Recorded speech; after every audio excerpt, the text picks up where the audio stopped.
just for the sake of double recording because I'm paranoid.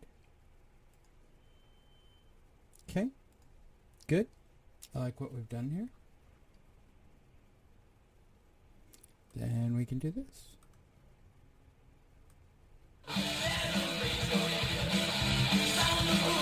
Hi everyone, welcome to Fight Night Radio. Lehana, Sandra Labashe, Miguel Antonio Barragan bringing you the wonderful world of boxing.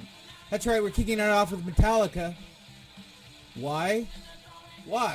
Because now they are one of the prime investors in Triller. It seems to me that Triller's now gone into the business of being co-promoters of Metallica, or Metallica became a partner with their own promoter because they sold out an arena in boxing. I don't really... Has anybody got any more... Let's just jump right into this because it didn't actually make mainstream news or any news. It was just a tweet from Metallica. So Triller has money because of Metallica giving them money, but now they get money from events, but Metallica's playing at those events. It sounds like they're paying to play and not being really a partner with Triller. Am I the only one confused by this? I start with you, Miguel. Let's just jump right into this. Oh, no intros in anything, huh? Okay. Well, I mean, it definitely sounds... Oh, sorry. I don't know if you guys can hear that, but some asshole in the bike just went by. Anyway, so what was the question? Yes, it's a little weird. I mean, it definitely does feel like a pay-to-play kind of deal. Like, I mean, I'm not sure... I don't know how much of a part other than just money Metallica has in this play here, but I mean, it definitely is going to keep Triller on the boxing scene a lot longer than we anticipated, because the kind of money that they were spending, we thought, okay, these guys are not going to last long. It's going to be one of those Affliction MMA type things where they just spend a shit ton of money hoping to make it back, and it never happens, and then we never hear from them again. But now they got these investors here. Metallica, of course, everybody knows who that is. Do they? I don't know. I'm not sure. Not sure what to think about this, honestly. What's the name of the song, Andrew? I rest my case, Your Honor. And he's in the Bay Area. I'm just giving you a hard time, Andrew. Hi, Andrew. Let's get back to regular boxing. I know you don't want to talk about this crap. How you doing, Andrew? Very good. They're saying that last year, Triller sold 3 million pay-per-views. Wow. Yeah. Over the last year, Triller Combat, Triad Combat, and Fight Club have sold 3 million pay-per-views, making it one of the top-selling combat sports entertainment platforms. Fun fact, Andrew. Stephen Espinosa sold that Gervonta Davis sold well over 250,000 pay-per-views, but he's not releasing the numbers. So we can say anything like Fight Net Radio is the number one podcast and broadcast in boxing history. We are also the number one boxing news website. By the way, go to boxingtonight.io. You can say all that, but the question is it true? Okay. I don't know. What kind of? I'm just trying to find numbers for the Metallica concert just to see if they released anything about that. I know that they sold all the tickets there because they played a full hour. I mean, I'd pay to go see Metallica for an hour. I almost did once for an egregious amount of money. They were doing like a Chase cardholder Palladium event that I almost went to, and it was for 45 minutes in the Palladium, and I would have paid it. I mean, shit. Who knows? How long has this thing even been around? Like, I know Triller, but I mean this Fight Club or whatever the hell, Triad. I mean, have they even been around that long? I mean, what kind of pay-per-views are we talking about here? Like, are they I don't know. Is Stephen Espinosa really in the business of boxing? I mean, it's all relative, right? No, and seriously, I'm wondering how many of those came off of just the Metallica pay-per-view. You know? Probably 100% of them. 2.9 million of those could have been the Metallica pay-per-view. That might be the title. Triller's most successful pay-per-view fixes them for the last 2 years with 2.9 million people adding to the 100,000 views they had from the other five fights. That's hilarious. That is keen insight, Andrew. Keen insight. This is Fight Net Radio. We talk about boxing on this show, and that's kind of boxing related. See, we jumped right into it. I'm listening to the notes from my producer, Sam Navajero, and trying to make this show more about you, the boxing fans. And we appreciate all of you who watch on video. We appreciate all of you who listen on radio or podcasts or whatever you do to listen, or why. I mean, for that matter. I think that's my biggest question. Why? I don't know. But that's not the point. We talk about all the news. We rewind 1 week to where we last left off. Usually at the beginning we have a little family moment where we see how everybody's doing, especially with Omicron. Omicron. The newest character in the Transformers movie that's coming out by Michael Bay next summer. Keep an eye out for it. The invasion of Omicron.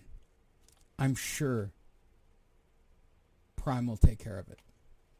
I was amused by that joke. Go to boxingtonight.io. Follow me and Miguel on YouTube and Instagrams. But more importantly, check out Boxing Tonight and Fight Net Radio on Facebook. Click on the link on our website, or just go to Facebook and type in Fight Net Radio. And that's where Andrew keeps up to date on all the news clippings from around social media and so forth. We are the #1 provider of content for boxing on Facebook. We're actually proud of that because we actually understand the demographics. Sadly, the demographics of people who go to our website and follow our social media don't know how to operate a podcast or a radio. They know how to use radio, and really we're only on in a few markets on radio, so I doubt they'll find us. It's really hard when the core of your audience is above the age of 65. I mean, Andrew, in your life, because you're kind of a technical person, do you get tired of constantly fixing your mom's DVR and video and anything else that breaks at the house for her? Yeah, she has a down garbage disposal right now. I still need to fix. I rest my case right there. I was actually going to start the show off because we have a storm. If you don't know, and I'm going to hip you guys all up to your favorite boxing journalists. They all have day jobs, except for Steve Kim. I don't know what he does for a living, but apparently he gets paid for it. And I know Steve, so that's a good joke. But Andrew's day job is really kind of important because we have a storm here. And I was going to start off like I did during the summer of, hey, is it bad that I run my air conditioning at 60 degrees all summer long? If you have been listening long enough, you remember that joke. Today I was going to go with, hey, Andrew, I've been running my heater at 100 degrees for the last 24 hours. Is that a bad thing? I didn't see, Andrew. I went with growth in that moment. I went with growth instead. And now you're into garbage disposals. And when you're done there, can you come down and install one here? I really need one at this place.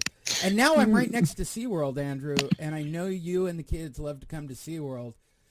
I'm just saying, got a house right by SeaWorld. All I need is a garbage disposal.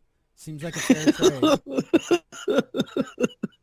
Very nice. I don't know what the trade is on that. I'm not going to pay for you to go to SeaWorld or anything. I mean, that's expensive. Somebody's got to pay to abuse those goddamn killer whales that they keep in captivity and forced to breed. I'm sorry, did I say that out loud? Too soon for Blackfish people? This show is about boxing. We do it each and every week. We rewind the hand of the clock, sort of like John Oliver. Last week tonight, we rewind 1 week. And we start off with the stories where we left off. And we always end on the fights.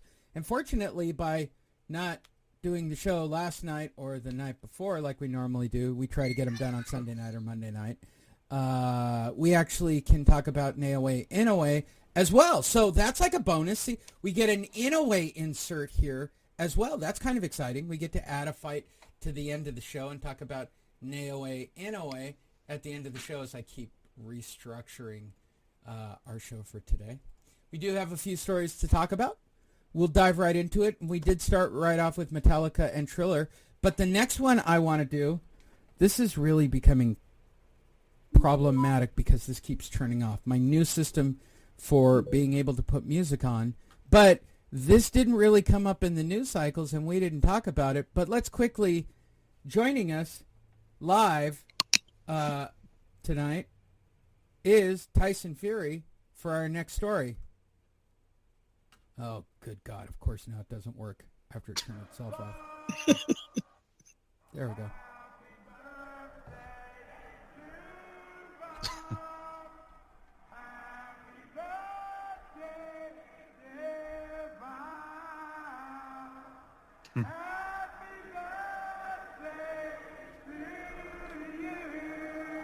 Thank you, Tyson Fury and Madison Square Garden. Does anybody notice that Bob Arum's wife is legitimately 40 years younger than him, and she looks like an old lady? I mean, she legitimately looks like his daughter. I don't think I've ever seen her, come to think of it. I think she's right next to him in that video. You might want to go look at that on YouTube. I might. That ain't his daughter? Is it his daughter? Are you sure it's not his daughter? His daughter looks like an old lady, too. How the fuck? Well, he's 90. He's not exactly spring chicken himself. He's 90, bro. Joining us on the show because you asked. He could have had her at 60 and she still is was none other than Top Rank Bob. Good evening, gentlemen. It's past my bedtime. You know, when you get to my age, you go to bed at like 5 o'clock. The guy you actually see going to the fights isn't actually me. It's it's a robot. The same people that make the Biden robot are the same people who make robots for me to go to fights. That's why it's always a little sluggish and doesn't react well. I'm usually asleep by like 3 or 4 right after a trip to Denny's for the AARP special. It's a good joke. It's gonna be Biden has that old people's home look to him. Bob Arum doesn't. I give credit for Bob for the way he looks at 90, but yeah, we're getting there. We're getting there, and shame on whoever at Top Rank can't take the company from this man and allow him to just sit down and rest for, 10 minutes of his life before he fucking checks out. Probably his daughter. Now that I'm seeing her stand right next to her, wouldn't it be great if it was his daughter, like, secretly elderly abusing him on some level? Like, she just forced... Daddy, go do it! Listen, I'm old. He's 90, man. I'm 90. He's 90. Let me die. I mean, this guy gets a runny nose, they get scared, right? When you're 90. Don't you know there's Omicron? Can't we do it in a bubble? Why is everybody not wearing a mask inside this place? What the hell is going on? Are you trying to kill me? I'm telling you right now, Top Rank offices, they stay at 78 degrees all day. For those of you who don't get that joke from a heating and air guy, that's a really funny joke because I can barely get my heater above 70 without thinking, it's goddamn hot in here. Somebody open a door. Do thermostats actually work, Andrew? I guess that's my technical question. Are thermostats really telling me the real temperature, for God's sakes? I feel like they're lying to me, Andrew. Well, it could be lying. It meant location, right? The guy put it on a wall that's staring at a window or some shit. Right? Yeah, it might be lying to you. Right? Yes. So, yeah, this is like a really old house with the under-house venting. So they put whoever I leased this place for. I do know the guy who I leased this place from. He knew that I was moving in, so he literally put on. How big a unit would be like a 3,000 square foot home, Andrew? Ton and a half. Yeah, most likely about 1,200 feet max. It's a 2-bedroom house overlooking the bay. It has a ton unit on it. It's a 1-ton unit, Andrew. Like, we actually hang meat in the front room in the offices, and I don't need a smoker out front. I could just put wood in the front room and turn the heater on, and I can smoke meat in the front room as well. Everything. Plus, we have those giant underground vents, right? Sorry, I'm getting off on a tangent because we have you're getting off. We have a storm. It's the only time of year that I talk to Andrew when it's really hot. No, seriously, really seriously though, I've walked into locations, you guys, and thermostats have been put behind refrigerators. They've been put behind copy machines. Oh yeah, Lee. They're like, oh, everyone in the office is cold. Where's the thermostat? In the break room. Go in the break room. It's behind the refrigerator, man. Yeah, dude, it's never going to shut off. How is it ever going to? Yeah, everyone's going to be cold everywhere else. Damn right. It's broken. It's too cold in here. Okay. You got me. All right. You got me. You put it right by a heating unit that's going to blow hot air at it all day. Good job. Good job. Miguel, how's your work world before we dive in? Well, pretty monotonous. I mean, I have my desk set up in my room, so it's like room, bed, bed. I mean, desk. I had to bed. separate mine. I noticed that I was getting up like you at like 5, 6 in the morning to start my day, and I'm like, I gotta fucking move the bed. Yeah, I wake up like 6 minutes before my damn shift starts to have just enough time to turn on my computer. Don't even brush my teeth until my first break of the day. So it's pretty much the same. And then I'm doing overtime right now. We kind of have to do mandatory overtime because of how busy we are around this time of the year. Of course. So I'm like, holy smokes. But it's become kind of a blur these last couple of weeks. Yeah, I'm looking forward to January when the world collapses from all the economic horseshit that we're doing. And then I'm just going to hire you for my customer service and pay you. And Gotcha. You can work whatever fucking hours you want in my world. It's the same hours I work. All right. And it's good to be the king. It's good to be king. That's enticing. Happens. Hi, everyone. Welcome to Fight Net Radio. Now you've had a Metallica story, a catch-up. Go to boxingtonight.io. I guess that leaves nothing except for us to start talking about the news of the week. And we dive right in. We'll be using Boxing Scene. Oh, if you don't know and you're going, but Lee, you have news on your website. No, I built a news aggregate that gets news from mainstream sites. I think I undersized that unit. I'm just going to say that so I don't get no text messages. Go ahead and keep going. Wow. I forgot that your buddies who hang and bang units. I don't know what they're talking about. A ton is 1,200 square feet, Andrew. Yeah. Jesus Christ, you want your house to be too cold and too hot. Needed the disclosure in there. I thought you were my lead, Andrew, and now I found out you don't think that a ton is too much. No, that's way undersized, Lee. That's not going to do it for 3,000 square. You said 3,000 square foot. Well, I was wondering because I know I have a 1-ton unit, and I was wondering what you were going to say, and I'm like, I got a 1-ton unit for it's about 1,200 square feet. About. All right, there you go. Now you're in your ballpark. Yes, that is and don't. Still a lot of look, Andrew. I built houses. It doesn't matter. You're there. That's a lot of unit, bro. It's a lot of unit. It's a lot of unit. Like we can't leave it on for long periods of time. And then I'm such a savage during the summer. If you've listened to Fight Net Radio. I set that motherfucker at 68 all summer and just roll in $300 bill from San Diego Gas and Electric all summer long. And I look at it and I smile all summer as everybody tells me, it's hot. I have to crack a window. You live by the beach. You don't need air conditioning. Fuck you. $300 a month in power during the summer. That's what I was just gonna say too, Lee. I was like, why do you need the AC that much? No, you need it. You need it. Trust me. When you get used to living in Vegas with the AC on all the damn time, and then I visit my buddies in California, and they're like, "Yeah, just crack the window." I was like, "No, I'm fucking sweating, bro. Like, blast the fucking AC." Fuck that. I'm not sweating, and I'm legitimately 4 blocks from the beach. These guys know, and you guys have seen me record shows, my old place was literally on the beach. I moved 4 blocks away. It's sweltering hot 4 blocks away from the beach. Of course I got to run the AC at 68 all summer. Sorry, I digress. This show's about boxing. Hi, everyone. That's your get to know the people behind your show. Hope you found it entertaining. We'll be using Boxing Scene today. Shout out to everybody at Boxing Scene. Tyson Fury and Dillian White. The WBC is ordering the open negotiation period. Yes, we're back at it. Nobody wants to pay for fights. Why? Tyson Fury wants $50 million. Dillian White probably wants a title shot. I don't know. I assume he wants money. I assume that. But since I practice the 4 agreements in my life, I'm not allowed to make assumptions. But I'll start with you. First of all, Miguel, do you assume that Dillian White would be happy with just the fight and maybe 100% to the winner at this point?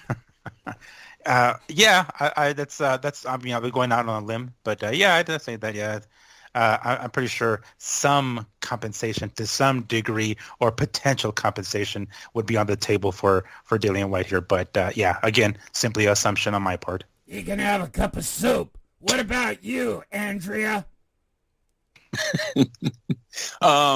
Yeah,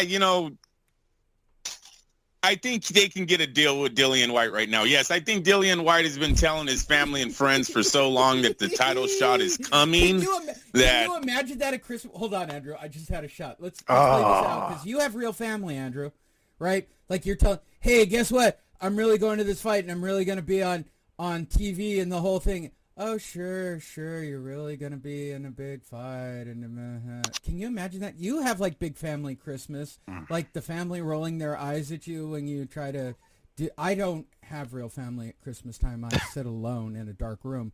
So that's why I turn to you, Andrew, for this. Do you think he tells people constantly, I got a title shot, and they're just, sure, motherfucker, shut the fuck up and sit down and eat your potato salad? Yes, I do think he has that type of relationship with his family and friends, close friends. They've been talking about this title shot now for a few years here. Going on what? We're at least at 2 years, 2.5 years. What are we looking at here? At least seems like it's been forever. How long have you been doing the show, Miguel?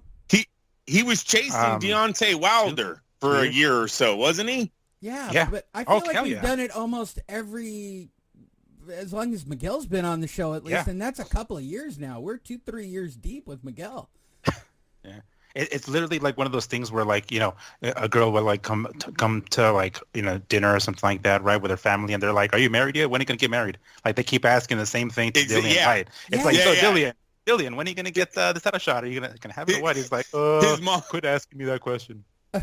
His mom's like, fuck your boss. I fucking hate him. Walks away. They all hate Eddie. You deserve the title shot already. They all hate Eddie Hearn.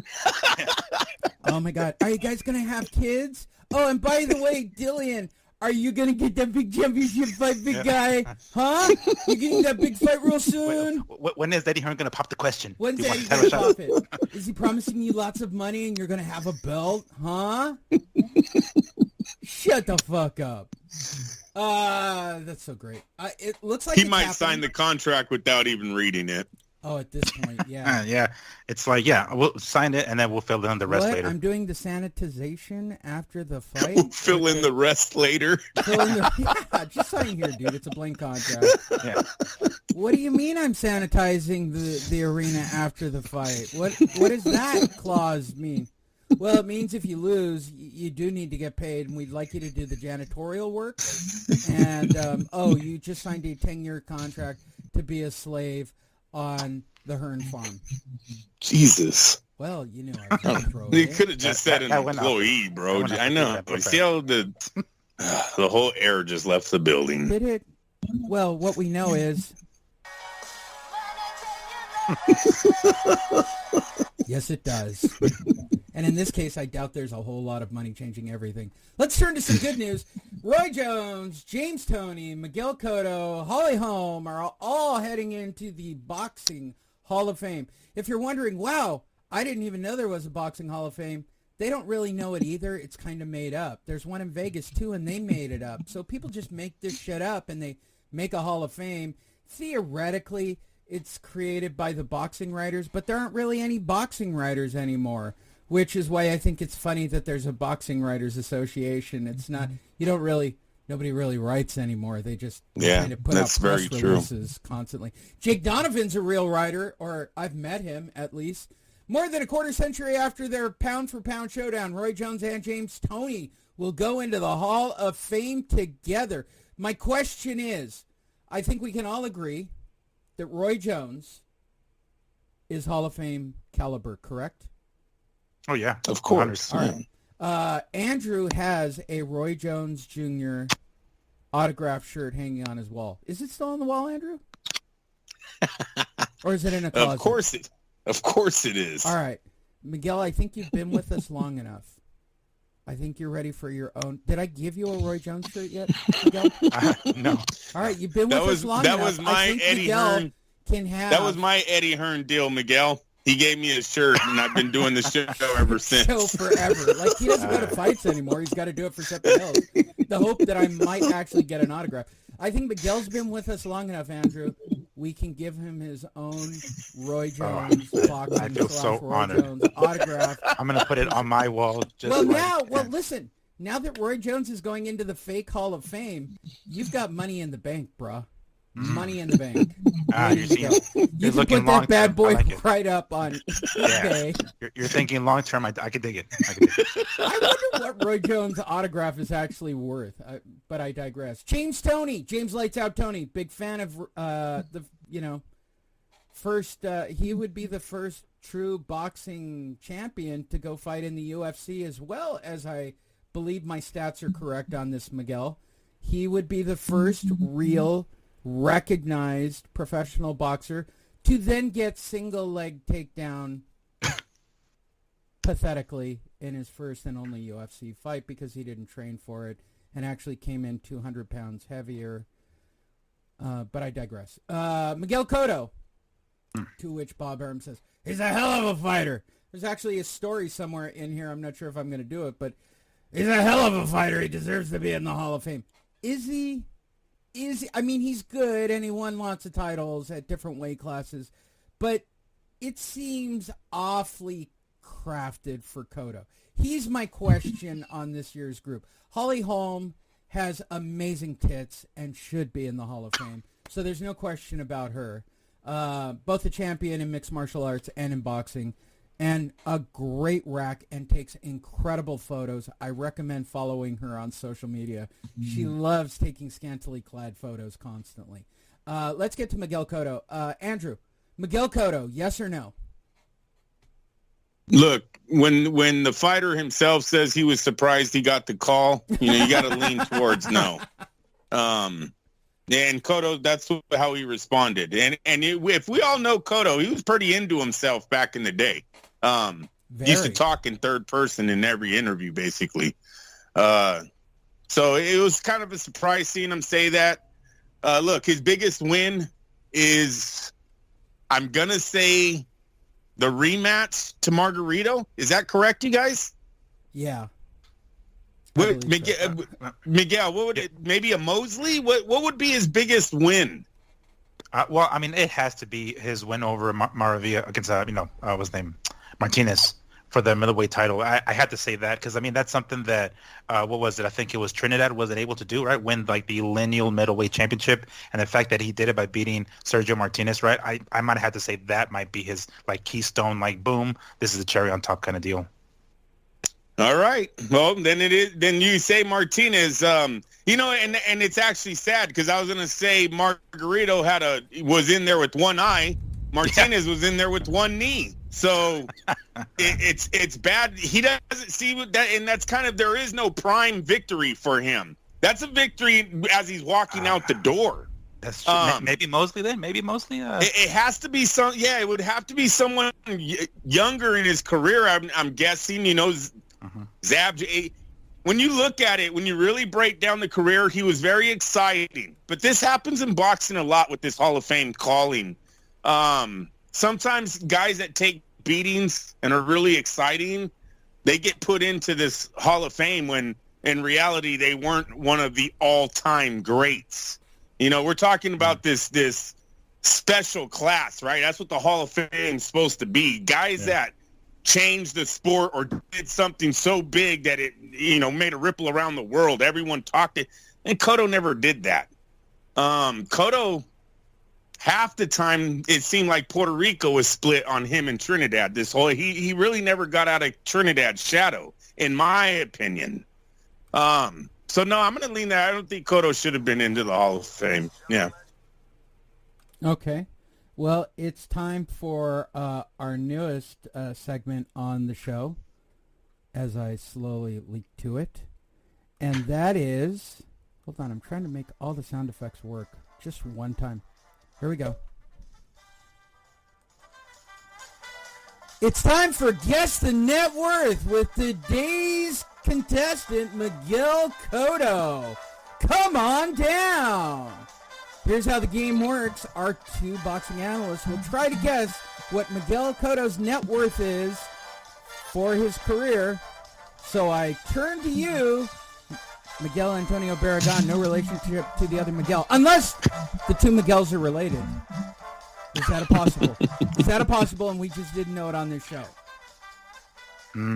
Well, I mean, I guess it'd be a shock to me if that is the case, but I'm going to say no on that. All right. Miguel Antonio Barragan. Miguel Cotto's net worth. You cannot go over the actual amount. You will lose. All right.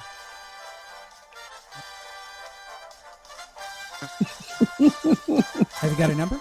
Oh, yeah. I thought you were going to turn off the music. We're going to go with, I'm going to say 6 million. 6 million. You're going very low. I like that. Andrew Labshay. Yeah, I was going to go a lot higher than that. I was going to go at least 30 million. I know he did good with Jay-Z's company right out the door. He had some huge fights with that were on pay-per-view. Floyd Mayweather, Shane Mosley, Judah. I'm hoping he's at 30 million. 30 million. I feel like I want to go with what's closest, even though one of you is over. Oh, wow. Or the fact that I know that there's a Family Feud loop that lasts 1 hour on YouTube. That's a fun fact, people. You can get Family Feud's intro played for 1 hour straight. I don't know why anyone would want that, or that it has 500,000 views, which is even crazier. The correct answer, I guess, but Andrew's over. I mean, that's kind of how you play the game if we were doing The Price is Right. He's worth $25 million. Oh. I think he did okay. I really do. Not bad. All things considered. And I don't... Yeah, go ahead. Yeah, he had a lot of huge fights on pay-per-view. I forgot the Manny one. And I want to say him and Manny did almost... they did over 1.5 million buys, didn't they?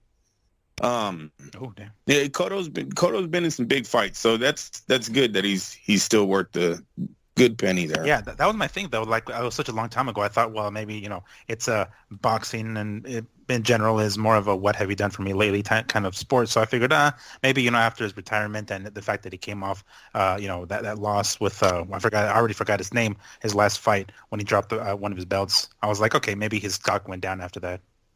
There you go. And there you go. That was fun. Moving forward in our day, Deontay Wilder admits there are mixed feelings. Okay, first of all, I knew it. Okay. On fighting again, let me first tell you that I find it really entertaining that he's not taking 6 months off of being in a dark cavern before returning to speaking again, like he did after the second fight, which leads me to believe he's probably, before I even read the King's quotes, which I will do here momentarily, let's just take this on the surface. Can we read anything into him speaking this early after getting beat the fuck up? I start with you, Miguel. Do you find it interesting that this time he's just turning around and right back to being your king? I think his brain is still scattered. I mean, I think it's still mixed after that ass whooping from Fury. I mean, I still don't think, the dust has settled in his brain. I still don't think he's ready to speak as he shouldn't have. He definitely needed, my assumption is that he needed a little bit more time before he, someone put a mic in front of him. So I'm definitely surprised.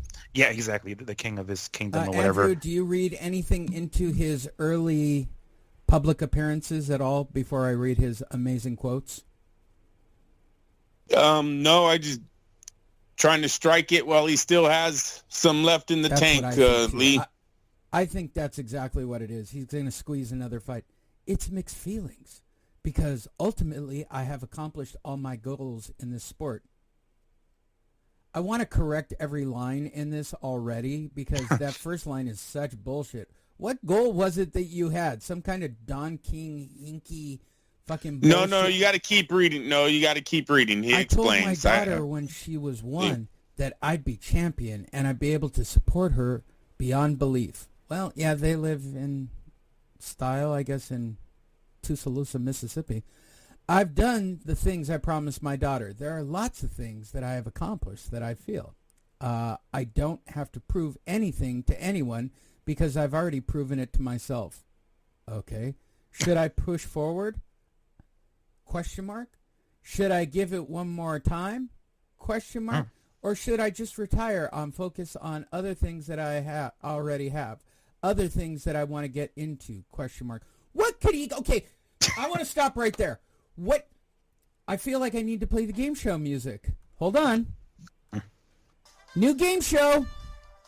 What will Deontay Wilder do for a job outside of boxing? Hello, everybody. This is Mauro Ranallo, your host. For What Will They Do Outside of Boxing?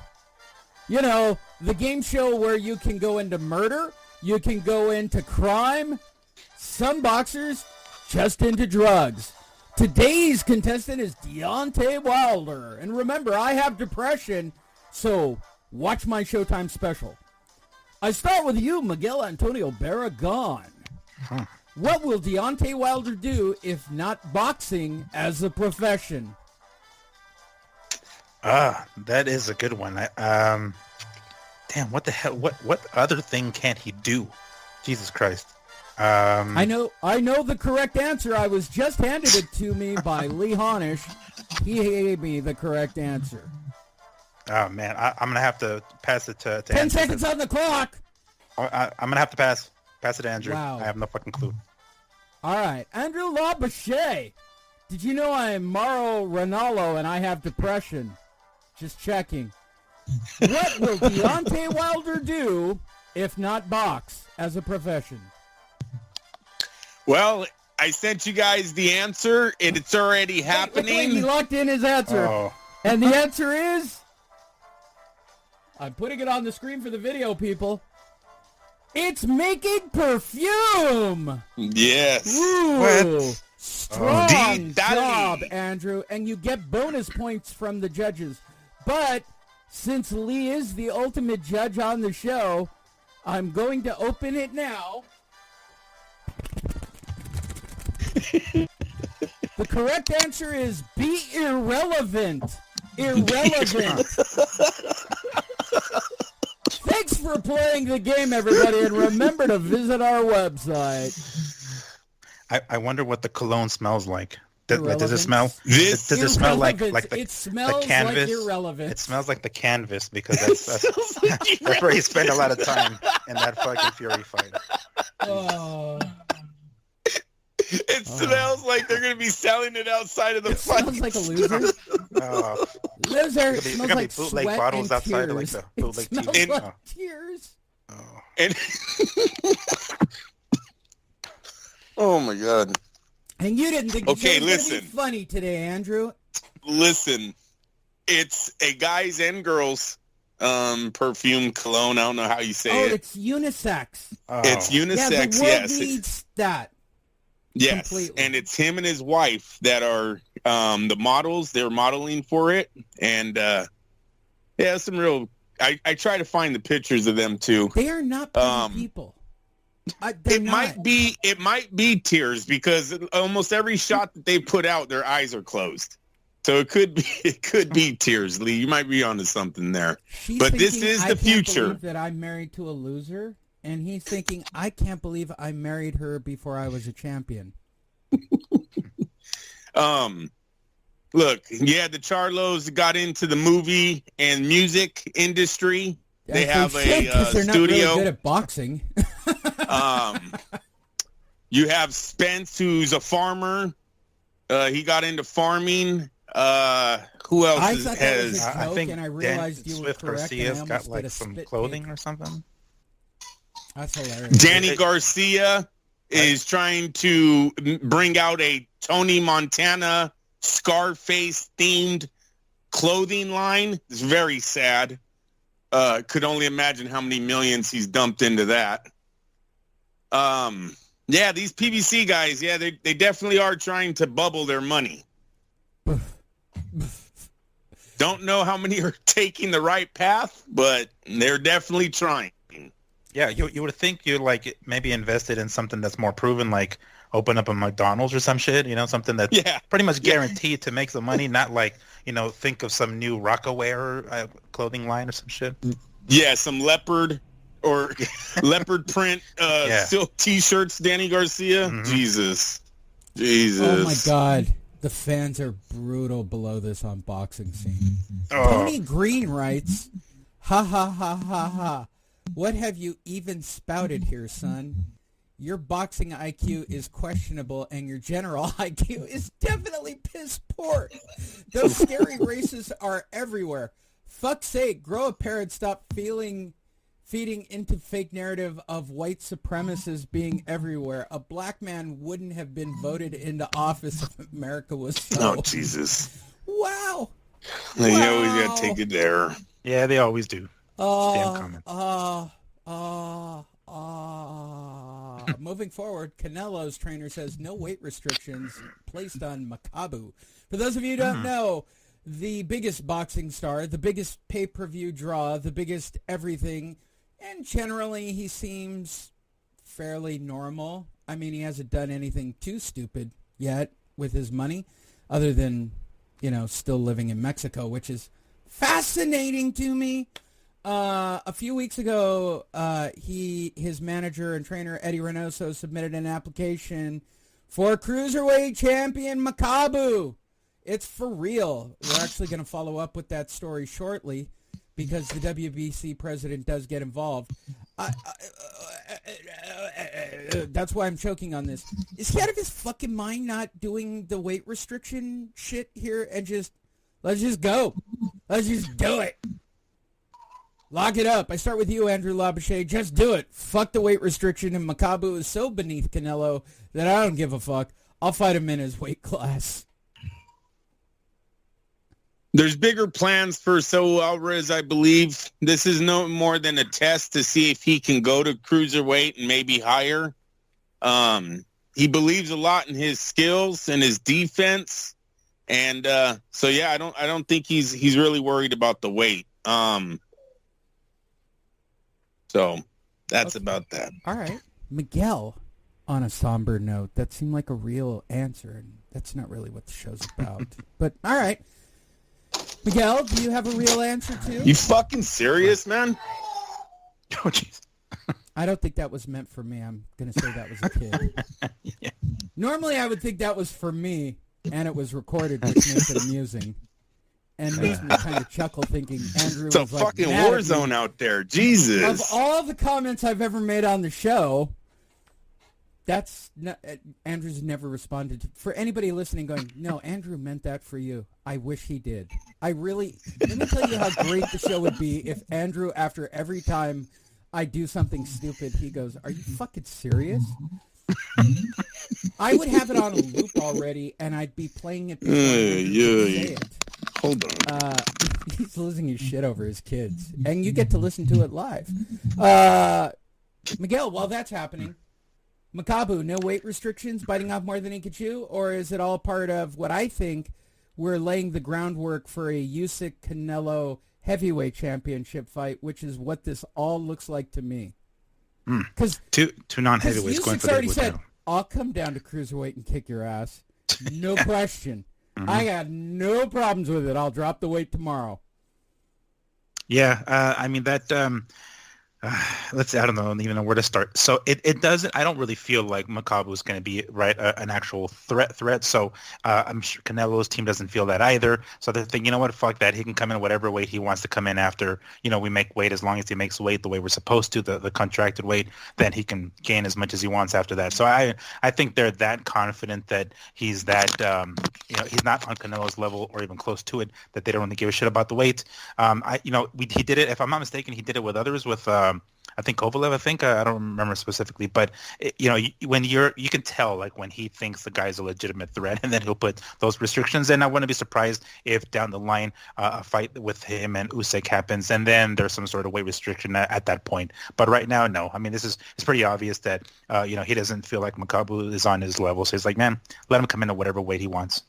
All right, which takes us to our new long-standing game show that's now going to happen just for Miguel. So let's play it with just Miguel. Let's bring back our host, Mauro Ranallo. Mauro, go ahead. Let's play the game. Miguel Antonio Barragan, did Andrew Labouche kill one of his children during that story? Because they are definitely quiet again. and real fast. I'm going to say no, although he did probably took him to the emergency room. But no, they're still alive. No, you know what stage of life we're in right now? No. My daughter's 2, and it's the whole, don't give her attention and she won't cry method. Yeah, that's and that don't work with Natalia, man. Just let them cry and they'll sleep through the night. Yeah, well, I won't either, asshole. She takes it to another level, and she's gonna get somebody's attention. She's the baby. She's the baby girl. She's the baby. Andrew, what are you doing? So many children. So many children. So many sizes and shapes. Jake Paul, Tyrone Woodley 2 is now on the table. Vada will not be involved in the contest, said Tyrone Woodley. Cool. I'm going to start slamming steroids tomorrow. Right? What the fuck? Yep. I feel like I'm now doing Saturday Night Live bits with these stories. I don't even need to read the story. Just read the title and then do like a funny quip and then go, all right, you guys do the serious part. But seriously, in Tyrone's head, I mentally heard about clenbuterol from this show, Fight Net Radio, and I saw the results of its host. I don't know if I'm the host or co-host, to be honest. But hey, Tyrone, thumbs up. If there's no VADA testing, which they don't do for amateur MMA in Nevada, yeah, bro. Yeah! Start the cycle tomorrow. Go in jacked up like a fucking monster and fucking tear his head off. Just put him into a corner and maul him. I don't understand this no VADA thing, but then again, it's not a real fight, first of all. Secondly, Tyrone came awfully close to winning the first one, which takes us to the third point. Doesn't that mean Jake Paul can take steroids and shit too? I mean, I could be completely out of line in my guessing because it already looks like he's been doing them for quite some time. I start with you this time, Miguel, because this, I guess, is kind of an MMA-adjacent story. Is there any impact to the VADA thing or the fact that Paul versus Woodley 2 is happening? And I'm wondering, is it Triller and will Metallica be playing so that they can have another 2.9 million buys? Well, to answer that last one, yeah, I'm pretty sure someone's going to be playing. I don't know if it's going to be Metallica, but we can pretty much guarantee that there's going to be some, recording artist or some band playing to some degree during the pay-per-view. Number 2, I don't remember their previous fight, if there was the case or not, but I could have sworn they had some sort of testing. I don't know if it was VADA or USADA, but they had somebody tested. I don't know. I mean, truthfully, I think it's more of like, look, this is kind of a last-minute thing. We got to swap out Fury for Woodley. One of these guys is probably on the juice, during their all fucking, off season or whatever, right? So they're like, all right, let's not test them because we don't want to cancel this fight too. So let's just leave it. No VADA testing. Fuck it, come in with whatever you're juicing on now. But yeah, I mean, I'm not sure what the big deal is. I mean, they tested him last time. Everything was fine. I'm not really looking forward to this rematch. I can anticipate Woodley disappointing MMA fans once again. But I mean, we'll see how it goes, I guess. But I'm not surprised that this is not going to be, VADA tested. Wait, the game show music's back. Maro's walking into the room. That's right. It's time for our newest game show. Does Andrew even care about this story? With your guest playing today, Miguel Antonio Barragan. Miguel, I have depression. Did you watch my special? It's bipolar. Whatever! I'm the bipolar depressed rock and roller!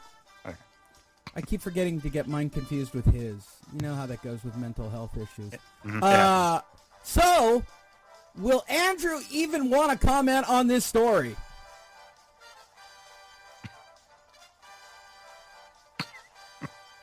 No answer? I'm looking at my job for tomorrow, Lee. Rest my case, Your Honor. Bob Aram says, Crawford is in a pay-per-view draw. We've lost money on every fight. Fuck him. Joining us right now is the real Bob Aram with an actual comment about Crawford and him not closing. And what do you have to say about it, real Bob? Shut the fuck up, you little prick. I've got it all working today, kids. I've got it all working. We're having a fine Fight Net Radio today where all the tech is just cruising right along. Well, okay, I won't shut the fuck up, and I am a prick. So what did Big Bob say? Yes, I'll do it in the voice because I know that's what you guys want. Well, I'm pretty sure the decision is made already. You know, Bob couldn't... Oh, it's actually... Is this him saying it? Yeah, no, it's actually Terrence Crawford. Okay, so here's Bob's comment. Sorry, forgive me, everyone. Terrence Crawford is one of the best fighters in the world today. He's tremendously skilled. Unfortunately, he hasn't made me a goddamn dime.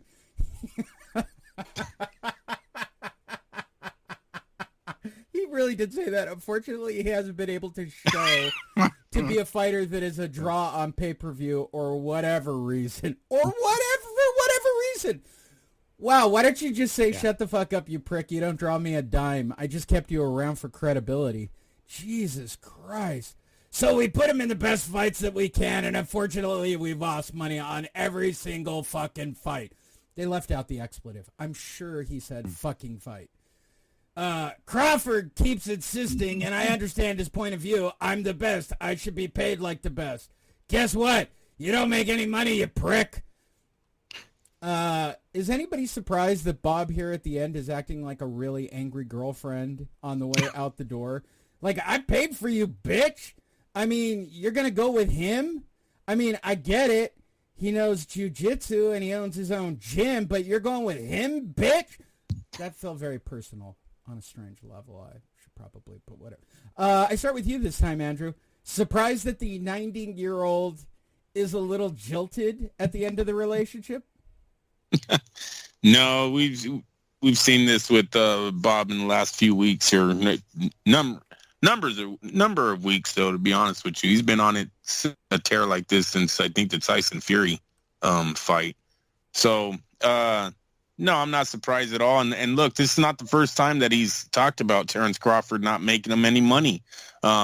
We've seen them try Crawford on pay-per-view before, on regular pay-per-view. Wasn't this ESPN plus stuff that they try to blame on these numbers on, and he just hasn't performed well. I don't really know where Terrence Crawford is, at 34, and he is 34 years old now. At 34 years of age, time's ticking on him, and I think Bob Arum kind of knows that too. Okay, Miguel, Antonio Barragan. And what do you think? I mean, I'm not surprised that he's kind of acting in this fashion. No, you didn't lose us. You might have lost us, but we didn't lose you.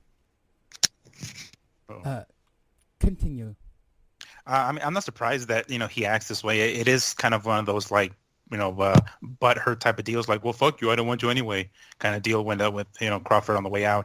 But I mean, he said this prior to him actually leaving, so it wasn't like it was a humongous secret that Crawford just wasn't pulling in the kind of numbers that Arum was hoping for. But I mean, it does sound like he's a little bit butthurt. It could be. I mean, ultimately, when it comes to like fight fans and us, that we want to see the best fight the best, and when they're not fighting the best, there's only so much interest we can put into that. And unfortunately, it took him this long to fight someone worth fighting, I guess, in the welterweight division with Porter. I mean, some of his past guys with Brook and Khan, it's like, all right, come on now, let's put him against some of these other guys. And I can't put all the blame on them because it does take a lot of cooperation from PBC guys as well. But I mean, this is exactly what happens with. It's just one of the unfortunate nature of the beasts, right? It's just how the sport is. When you can't get the other side to cooperate, we kind of have a guy kind of like lingering around and fighting a lesser competition. So I mean, it's not a shocker that he isn't the moneymaker that Arum wanted him to be, but it certainly does suck when your former fucking promoter is talking mad shit about you.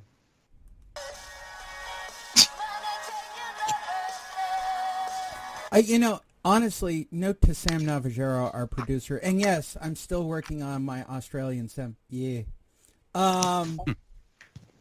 You should have never brought up the Cyndi Lauper song or anything else. You just know that I'm going to double down on those things. I just want to make that note.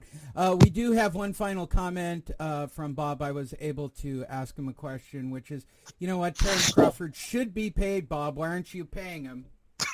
Shut the fuck up, you little prick. See, it seems to be his answer for all fighters getting paid. It works out really well. Did Mike Coppinger wish him a happy birthday too, and he answered him the exact same thing? Wait, hold on, I got to cue it up. Let's try it. Let's try it and see if it works, shall we? Sure. Hey, Bob, happy birthday. Fuck up, you little prick. Okay, it's about the same. Close enough, yeah. Hey, Andrew, did you get it all fixed over there? No, I think the headphone is broken, so I had to remove it. It's the only way I can hear you guys. Okay. Well, you sound okay to us, and that's really what's important. Moving forward, Bob Arum. Hopefully Fury and Usyk win their bouts. Then in September they can fight. Bob Arum had some quotes about this, and yes, any chance for me to do Bob Arum seems to be a big hit and a ratings boom for the show. So let's see what Bob said on this crazy account. Everybody, sorry. I lost him. I lost Top Rank Bob there all the way. Listen, everybody I think on our side wants him to fight Usyk. It's an easy fight for fuck's sake.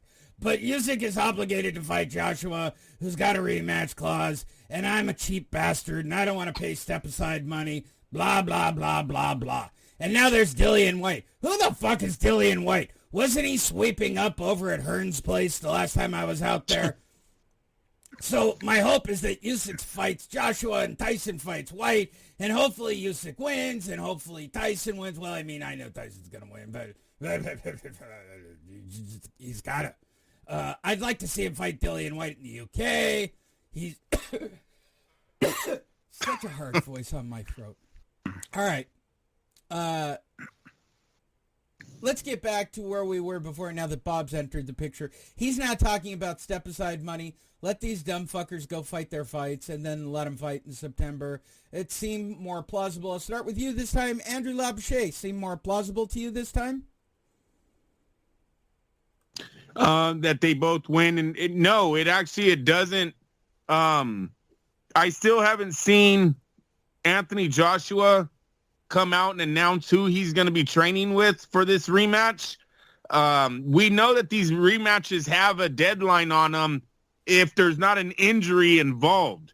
So unless Joshua and them are going to be coming up a fake injury here in the gym here soon to make this date a little longer, I don't think Usyk Joshua is going to happen. I think everyone knows it. It's just about the coming to agreement on the money. And because Joshua has already put himself out there so much that he does not want the fight, it's going to be hard to come to an agreement because I think they're going to lowball these guys all the way, knowing that they really don't have another option. Miguel. It seems pretty plausible. I mean, like, have we actually, or has Joshua already announced who he's going to be training with? I don't think we even got that far. Have we? No. Yeah, that in itself is going to delay matters even further, I have to assume. So I mean, I don't know. It's kind of a weird circumstance, like the fact that Arum is saying, like, hopefully, both of these guys, win their bouts, Usyk and Fury, and we have that. When a few months ago it was like, oh, hopefully it's AJ who wins this fucking fight.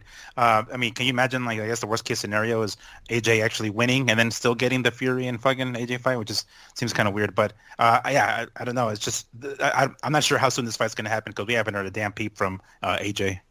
It's amazing that at 90 years old, he wants to wait for anything. Yeah. He's still waiting to come. What do you want in the studio? Let me have the microphone. I want to play another game. Shut up, Morrow. All right, joining us on the show for yet another game is Mauro Ranallo. Take it away, Mauro. Hi, everybody. It's the bipolar rock and roller. Thanks for the correction, boys. Today's game show is, what disease will Anthony Joshua have to get out of the fight? Today, our two contestants are tasked with picking out what disease or injury will get Anthony Joshua out of the fight. My name's Mauro Ranallo, and let's turn it over to our two contestants. He works during the day sweating his balls off and possibly risking his life to support 164 children. Andrew Labouche, how do you feel? What disease or injury will Anthony Joshua contract to get out of this fight? Yeah, I don't know, Lee. Probably Miguel Antonio Barragon, what do you select? Well, he won't contract or injure himself. However, the Omicron variant will somehow, it'll, yes, right? It's going to somehow prevent it. Either it's like international travel or some bullshit like that. I have to go with that. So no one's going to catch anything. No one's going to get the AIDS. However, it will still be a problem. I didn't do your intro correctly. He lives alone. He lives at home. He lives with his family still. He does customer service. Joining us on the show is Miguel Antonio Barragan. There you go. Thank you for the proper intro. Just so you don't feel that I took fun. Right. He's reckless. He's stupid. He jumps off of buildings head first. Lee, how do you pick it? Wow. And if you're wondering, am I self-effacing as I am to my two wonderful friends and co-hosts? Yes, I am.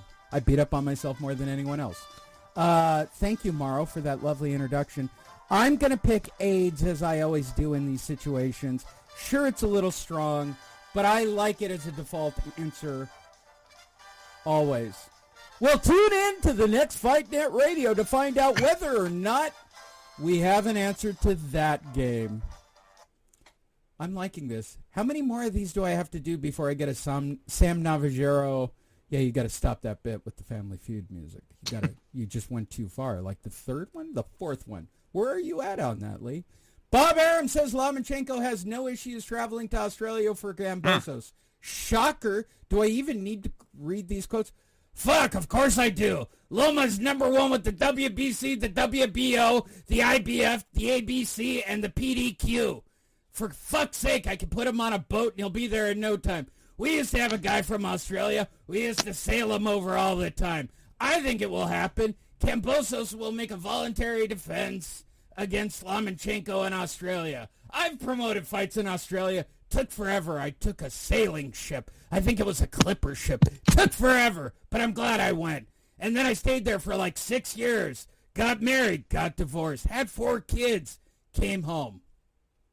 Does anybody think Kambosos really wants to fight Lomachenko? I start with you, Andrew Labouche. Aram says Lomachenko has no issues. By the way, I have no issues fighting Kambosos either if we want to toss a hat into the mix. I mean, I love it when people think or they don't have issues or, yeah, sure, I'll do it. You can say all the shit you want until you put your name on a contract, asshole. I mean, what do you think, Andrew? Is there a reality with Lomachenko traveling by boat or hot air balloon to Australia? Yes, I do. Listen, Lomachenko, he can travel anywhere. He's going to sell tickets known around the globe. Kambosos should be very hot in Australia right now. So I think this fight is doable. Will it be Jeff Horn and Manny Pacquiao size crowd? I can't guarantee that, but I really don't know because we haven't seen them have a press conference yet, them even announce anything to see really the magnitude of what this matchup is going to mean to Australia for the future of Kambosos. But it's a great fight. I don't see why they wouldn't do it. If Lopez is really serious about leaving the division, I think Kambosos, I think Lomachenko has every right to get the fight with Kambosos because, in all honesty, Lopez was supposed to give him a rematch, and he kind of punked out on that one. Okay. Miguel. The naive fan in me says yes. When these boxers say at some point in their careers, oh, I'll fight anybody, I'll defend the belts, yeah, et cetera, and then they get the belts and then their tune changes. It's happened several times before. It's happened, if I want to say my recent memory, Keith Thurman. So it just, that happens, So yes, the naive fan in me says, you know what? Kambosos is the kind of dude that says, no, fuck this dude. Yes, we're going to defend the belts, especially if you come to my country. And Lomachenko is like, yeah, he wants his belts back. So, I'm optimistic of the potential of this fight actually taking place, specifically if Lomachenko does go to Australia, because as Andrew was saying, Lomachenko is pretty popular, like at least outside of the U.S. He's popular here, but a global name. And then, specifically in Australia with Kambosos just beating Lopez. So, I mean, I think it's a hot ticket. I think they need to strike while the iron's hot and get the fight going. If everybody cooperates and everybody signs the dotted line, like you said, Lee, they can make it happen. And it seems, though, at least right now, it might be premature, but it seems that both parties are extremely interested in making the fight happen. So I'm optimistic. I feel like it is gonna, but again, history tends to repeat itself. Once these guys have the belts, they want to keep them for as long as they possibly can, and their tune changes from what they were saying earlier about them fighting everybody. They tend to kind of, ease up on the pedal there. It's time for our newest game show for Andrew Labouche. Will Miguel say it's a good scrap? Andrew, will he say it's a good scrap?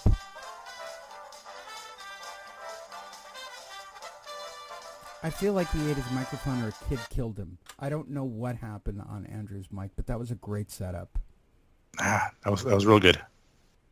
Andrew? Yes, Miguel will say it'll be a good scrap. Yes. Sorry, I put you guys on. Everything. All right, let's see. Miguel. Mauro Ranallo here. Will it be a good scrap?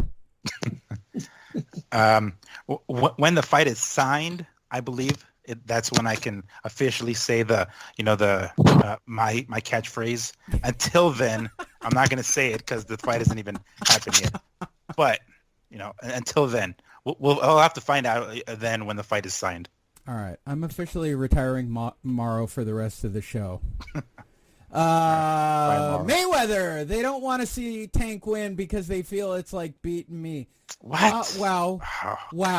Floyd, I don't even know how you did this, but let's see what completely arrogant and insane comments you have. We all know Tank box circles around that guy. No, we don't. Was the guy very aggressive? Did he land some big shots? Yes, on both accounts, actually. It's all about exciting fight. He did that, but he clearly got beat. He didn't win. He didn't win. I'm going to check with Miguel, who double checks all these things, because he didn't win is grammatically incorrect, correct? Yes, it is correct that it is grammatically incorrect. It needs an S. He knew it, comma, or he didn't past win. Tense, maybe he knew or something. He didn't win. Yeah, that'll work as well, but I mean, he's wrong either way. And then he doubles down on it. He didn't win, comma. And me just being in the fight game, they don't want to see Tank win because they feel like it's beaten me because I dominated the fight game for so long. These same writers, it's the writers. Oh, it's us. It's the three of us. Oh, the media. They praise Canello. I don't think you listen to our show, so you can rule us out. It's about the only thing we don't praise. He didn't win. No, he didn't win at all. He said it again in the same interview. He didn't win. I'm going to say something, and then you can continue. I think Floyd thinks about Canello more than Canello thinks about Floyd. No Go ahead, Lee. Shit, right? I didn't put the story up, but even Canello thought that he was being talked about so much. This is a true story, and I just didn't put the story up to the point where Canello did a FaceTime with Floyd going, fucking fight me. And Floyd did the I'm retired bullshit, right? Or we're certainly not talking about enough money to make me want to do it. It's kind of sad that is Floyd's biggest win. It really is turning into the kid they called the paper champ, the kid they said didn't deserve to be in the ring with him. As much as Floyd talks about Saul Alvarez, if we really step back and look at it, it's almost the same as when Azuma Nelson fought Salvador Sanchez, right? Sanchez beat Nelson, but it was almost as if Nelson walked away a winner anyways because he had went 12 rounds. Or, you know what? It might have been 15 rounds. I think it was. And I think it was on short notice, too, because it was a different opponent that was supposed to be in there, and they ended up getting Azuma Nelson instead, and he still lasted as long as he did. Not only is he obsessed with it, Andrew. I think at a certain point, they need to bring that up to Floyd. Like, dude, you fought a very young Saul Alvarez, very green, 23 years old, no gold Olympic winner, bronze Olympic winner, not even in the Olympics. Shut the fuck up. He went 12 rounds with you. Shut up. It ain't that big of a win. Seriously? You wouldn't fucking fight Saul Alvarez at 26, 29. No way. So it just, at some point, people need to start firing back at Floyd. He loves bringing up the Canelo win. He just, I swear to God. And you know what it's about. It's because how good Saul Alvarez is now. Because they weren't talking about that shit back then. Agreed. He was nothing more but a WBC freaking Jose Suleiman baby. That's what they all said him and Chavez Jr. were. These guys were given WBC titles. Now today, it's Floyd's biggest win.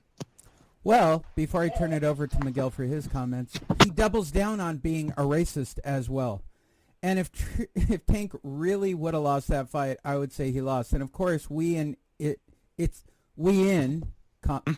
this is strong. I would have said he lost, period. And of course, it's California. This is Mexico. Woof. So, I mean, he's fighting, if you don't fight in Mexico, this is the closest place. No, it's not. Mexico would be Mexico. I'm pretty sure, because I live in San Diego, which is even closer than where you were for that fight, to be brutally honest. This is the closest place. No, it's not. Texas and California is like fighting in Mexico. No, it's not. Basically, period. But Cruz is a tough competitor. Very, very tough competitor. Tank did exactly what I asked him to do. Turn him, box him, turn him, make him miss, make him pay. That's what he did. All right. I'm going to toss in the racist comments. And don't get me wrong, there are a lot of Hispanics, and I am in San Diego. Americans, Yeah, it's what the fuck are you talking about, dude? Were you co-captioning the event in Spanish? Or, like, what are you even talking about? Dipshit? Like, the people paying for the front row, big row seats didn't look like they were from Mexico, dude. They looked like they were from L.A. Like, what are you talking about? They look like they were from the West Side. They look like sports figures. Miguel, go ahead. I don't want to get off on a tangent about his stupid-ass comments. First of all, because you travel to Mexico more frequently than me, and I do live right by the border, is California Mexico? Did we lose a war that I'm unaware of? No, not anymore. It's not. Hold on. Is New Mexico, which actually has the word Mexico in it, in Mexico? Absolutely not. Okay. And lastly, you go to Texas for fights. Is Texas, with those big dumbass white people, is that Mexico? No, far from it. Okay. Just checking, because apparently Floyd has a different geography teacher than me. Please go ahead and comment on all of this insanity for me. I mean, I don't know what he's trying to imply. The judges, they're all Mexican? Zachary Young, those guys. That doesn't sound like they're Mexican. Max DeLuca, they don't sound like they're fucking Mexican. So I don't doubt they're the ones that ultimately judge the fight. I don't know what the hell the fans have anything to do with it, but it's like regardless, whatever it is he's trying to imply here, we know first and foremost, he says, if Tank would have lost, I would have said he lost. No, you wouldn't. Come on, like, let's be real here. He's not going to fucking admit it. He's going to know that, this fight was a lot closer than they would have liked, and they got away with the victory, so cool, we'll take it, and no rematch. That's one thing.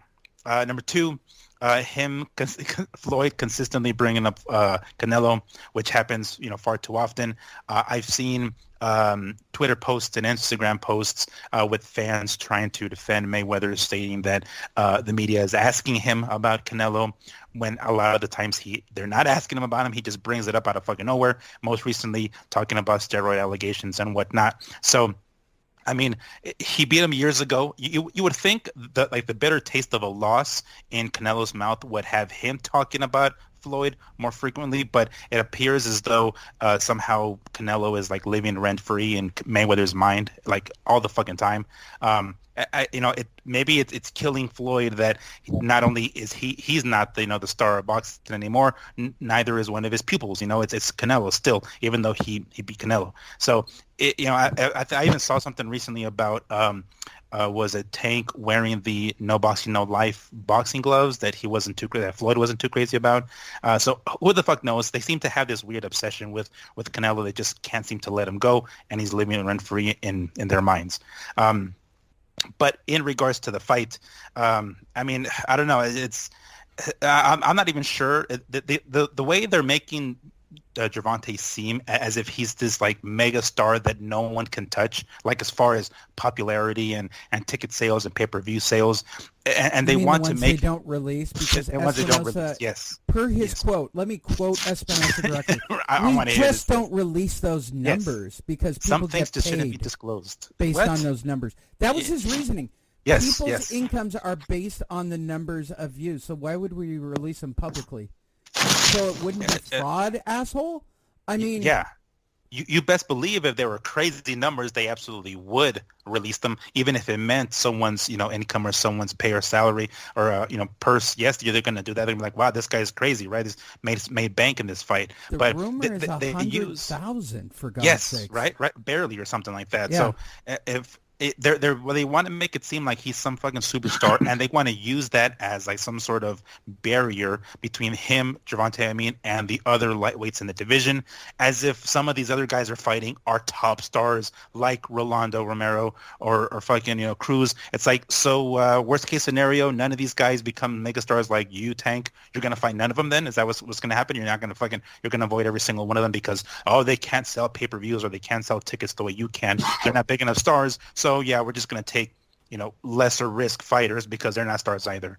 Like it seems they're contradicting one another, and it sounds ridiculous as shit. But I mean, when we read the stuff from Floyd, I mean, it's hard to read as it is because of his fucking English. But goddamn, it sounds redundant as hell because they continue to go back and forth between him being such a star and how he whooped Canelo's ass. He urbaned it up for the interview, obviously, because he can be very articulate when he wants to be. He just chose to be street for the interview. But because I know the next story, the reason for the resurgent in this weight class has nothing to do with Gervonta Davis or Floyd Mayweather or the fact that everybody in that weight class seems to be fighting people in the top 10. Guess who it really is? It's because of Mr. Suleiman. The reality is the franchise designation has given the lightweights unbelievable activity. What a fucking arrogant, dumb son of a... It's that T-shirt we put on them and the gold medallion. It gives them special powers, and then they're superheroes. It gives them activity. What the fuck? Everything about the WBC seems cheap now, starting with that T-shirt. Oh my God! It's and now he's taking credit for the lightweight division blowing up and his T-shirts. Yeah, no, that man's a joke. You shouldn't even really put him on the air too much. Yeah, but this is such a preposterous statement that the president of a made-up belt is taking credit for the resurgence in the lightweights. I don't want to break it to anybody. The reason the lightweights are fighting like that, they want to get paid. They took a year off from COVID. They don't have any choice. PBC, they're not PBC. Let's Okay. Call it for what it is. These are real fighters, Lee. Some of these guys, they are from that old school. They want to be legends like the guys before them. Yes, they all want to make money. We get that. And they are making money. But before the money side, it used to be about legacy. It used to be about pride for a lot of these fighters, right? They just wanted to prove that they were the best. No, the PBC don't want to prove that shit. They just want to make money. They're all in it for money, and that's totally fine. That's why I don't watch them, and they can have their own little fan base off in the corner there, and lie about their earnings, lie about their pay-per-view numbers, lie about their status in boxing. That's fine. But the lightweights have real hitters, man. These are guys that are fighting for real fight companies that are out here to make legends. That's the difference between welterweights and lightweights. Miguel. I mean, to some degree, I don't really want to listen to a damn thing he says, but I want to hear his logic. I want to be, okay. I want to empty my cup, and I want to is. hear what, yes, because he's basically like, as far as I understand it, before we actually read the article, he's giving himself and the WBC, specifically the franchise championship, credibility for this. So basically, like, this is the reason why the lightweight division is so hot. I don't know how he came to that conclusion, but I want to hear this. Okay. The WBC introduced a new concept. The problem is people don't try to analyze and understand something. Okay. The reality is the franchise designation is giving the lightweight division unbelievable activity. It is now leading to Kambosos and Haney. Okay. A great showdown. I'm very proud of them both. What? So it couldn't have happened without the franchise belt, is that what you're saying? Of course it causes confusion yeah. because everybody has resistance to change. We had Lomachenko Lopez, Lopez Kambosos, Haney Gamboa, Haney Linares, Garcia Campbell. The Haney Diaz was a tremendous fight. I will take that route. Great activity we're seeing in the best boxing division, which is lightweight. To their credit, Kambosos Haney have expressed a willingness to settle the matter in the ring. No shit, Sherlock. Further, to his credit, Kambosos has settled for the distinction of being the division's lineal champion. Okay, he didn't really explain it. He did not explain it one fucking bit. He just threw out a couple of fights that took place and said, yeah, the reason these fights took place is because we got a franchise belt. He makes it sound like every single one of those guys in each of the fight has a belt. Yeah. Right? They don't. There's only one WBC belt. There's one, I guess. And I don't even know which one he's holding up there. That looks like the Supreme Champion or the newest Broken Chain Champion. I don't. He keeps printing belts like a Black the Panther U.S. prints money. There you go. Topical humor. He's out of his fucking mind. He is literally. I thought it was bad that his dad played favorites. Now we got a son who just prints. No, his belts. dad was way cooler than him. No, his dad way cooler. His dad might have been mob. His dad might have been, the cartel, whatever, hooked in with the cartels and everything else. But no, man, this wasn't run like a fucking elementary school. No, you know what this is run. Everyone gets trophies. What are they called? Minor league baseball. Yeah, participation trophies and little medals. Well, we're having orange slices after the fight, and everybody gets a belt and a medallion and a T-shirt for showing up to the fight. And you see, he fucked himself all up when he called Kambosos the undisputed, and then everyone was like, "Wait, I thought Devin Haney was the champ." Then he had to come out, "Oh, Devin Haney is the champ. He's the champ." One is the lineal, and one is the champion, and the other has the paper mache belt. Get it right. Yeah. Hey Lee, and I don't want to get too far away. Are we going to go over the Tank Davis? What Floyd said about the live gate? Yeah, we did briefly there, but yes, the 100,000 pay-per-view. So let's talk about No, screw the pay-per-views because they're not They're Floyd not gonna release it. Leonard Ellerby isn't talking about pay-per-views. They're talking about this live gate thing. Did you guys get my tweet earlier? Yes, about combining. Yes, I did see that. Yeah. Yeah, I really think Floyd bought his own tickets. Wow. That's the only way they can make him look like a star is if Floyd invests into him, right? Because they said that's what Floyd used to do in his own career. His guys would buy tickets and they'd go out there and they would try to sell them on the strip. Very well known when Floyd was fighting that he was purchasing a lot of tickets himself. And scalping them or just filling the arena? Yeah, no, and scalping them. They're his team. The money team. His street crew. We call it the street crew, Andrew. Get it right. Yeah, the network. There used to be stories. He had guys that would go gamble, right? There was a story with the Denver Broncos when they played Seattle. He had like 5 or 7 guys go to different casinos and put down $100,000 bets or whatever. Something that added up to a big time loss. Because Floyd did what did he do that? He did 10 million or 20 million that night. He bet on the Super Bowl, lost it all. Then he came out and said, I didn't do that bet, but all Vegas knew he did. It was his team. No. So go ahead. We know that Floyd does this. It's not a good look. It is not a good look that they are not talking about his pay-per-view. This is his, third pay-per-view fight. Am I correct? No. I think it's the second, isn't it? Leo Santa Cruz. Yeah. Barrios. And now. Oh, yeah. Shit, yeah, that's 3. That's his third pay-per-view, and we're talking about live gates? Get out of here. Yeah, they'll disclose that, right? They'll try to disclose that, but not the pay-per-view buys. Oh, I'm sure it was a sellout. If your boss bought all the seats, so I'm sure they're going to be like, look, sold out. Woo! Wow. Don't believe it. Don't drink this Kool-Aid, man. This dude was nothing but a joke.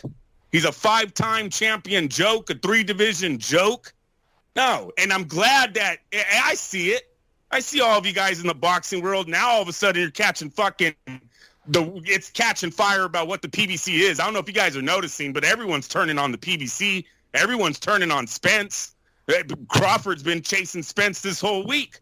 Have you guys seen that? Yeah. No. I did see that it came up again. He's putting out Instagrams, Facebooks. He's all over social media looking for Spence. Spence ain't said shit. Been quiet.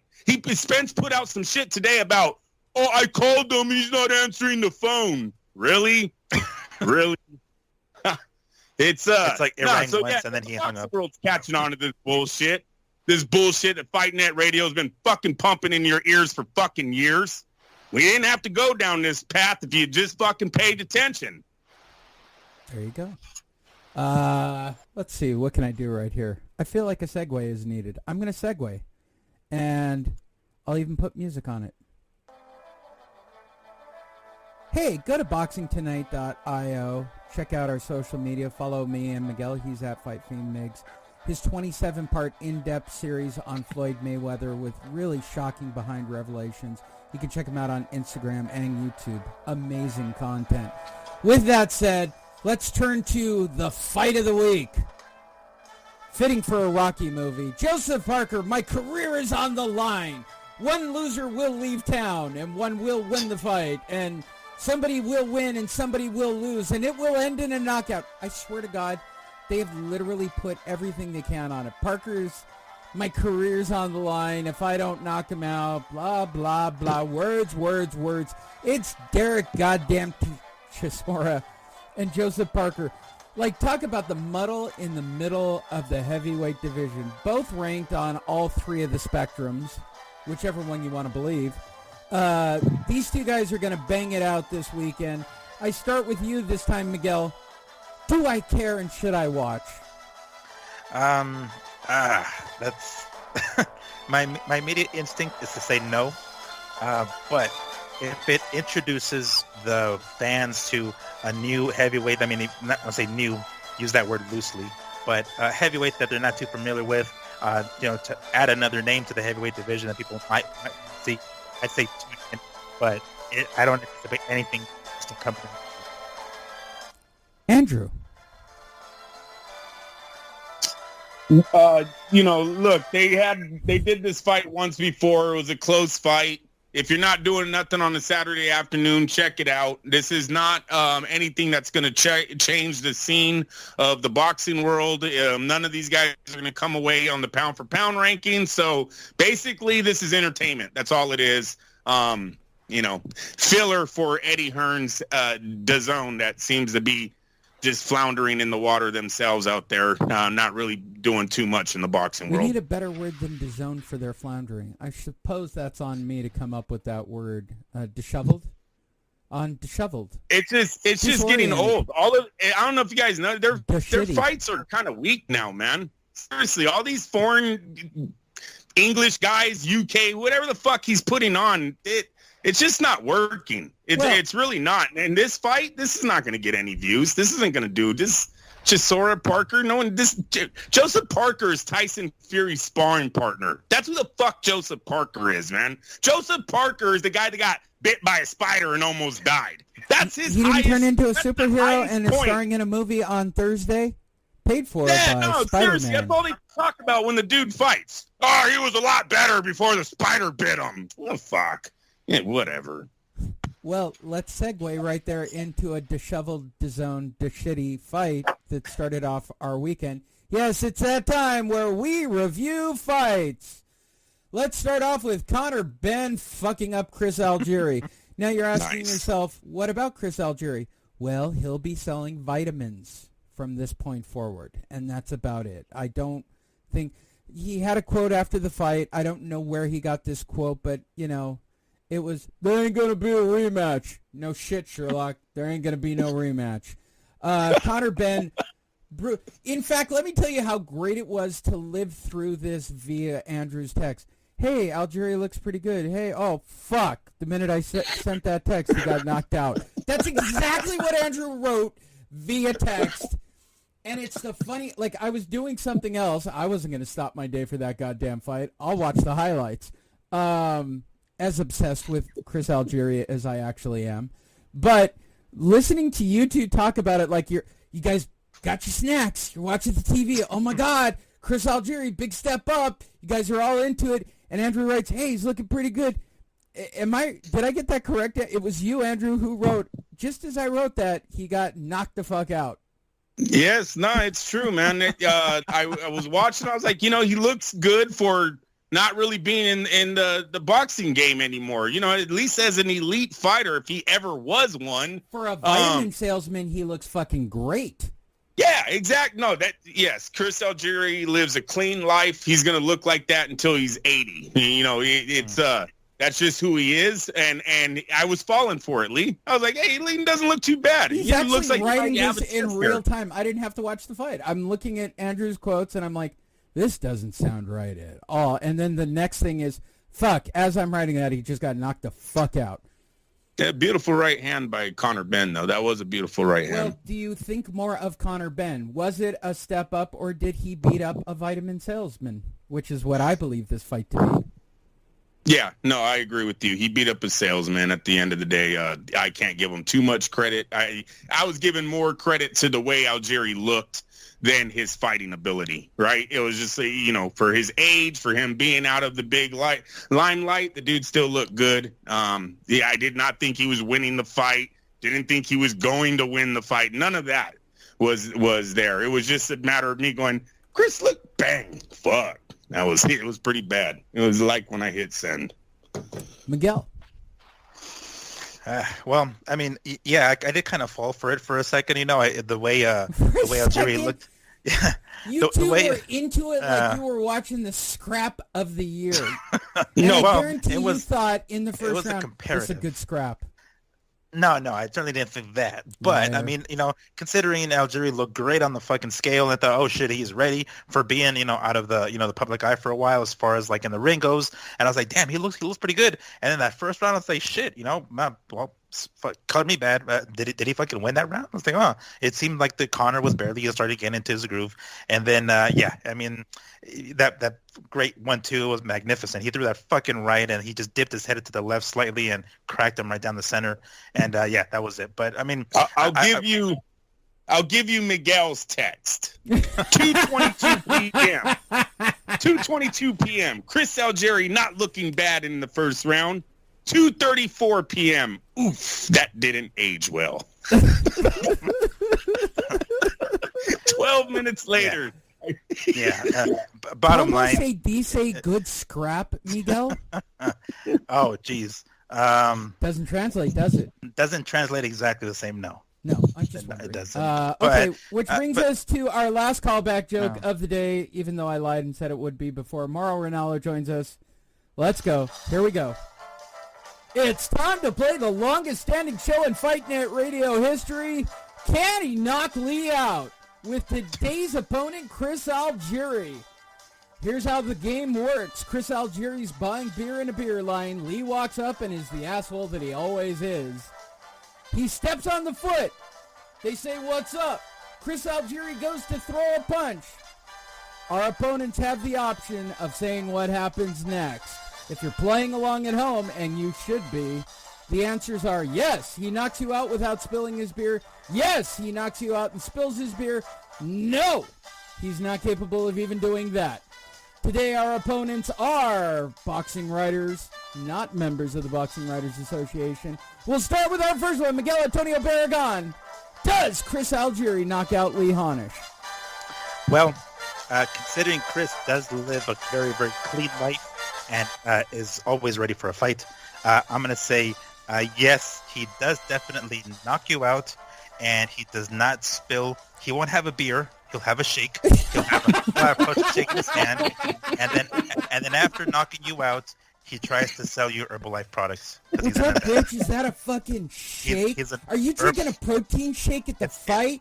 You're a fucking bitch, Algieri. I'm telling you, he's an Herbalife ambassador, and he's going to try to sell you some stuff from Herbalife. Well, there'll be a lot of people around. I'm sure we'll draw a crowd once I say that out loud. Andrew, does Chris Algieri knock me out with his protein shake without spilling it? I love that. That was a good one. That is a good one. I'm going to say no. I don't think Chris Algieri's ever been in a fight outside of a boxing gym. I think he would try to talk you out of it, Lee. Well, we all see what happens when people get hit for real. We saw it in the UFC fight when the female champion got hit for real, and it changed her life to the point where she tapped within seconds. By the way, that's a UFC callback. And if you don't get what happened in that fight, she got hit for real and went, fuck this, I'm out of MMA. And hey, now, are you talking about the Amanda girl that lost this weekend? Nunez. Yeah, that was a real, I noticed that. I seen the highlight. ESPN did a LGBTQ thing for the women or something for the sports. And they had $10 bill. Yeah, they highlighted her a lot in it.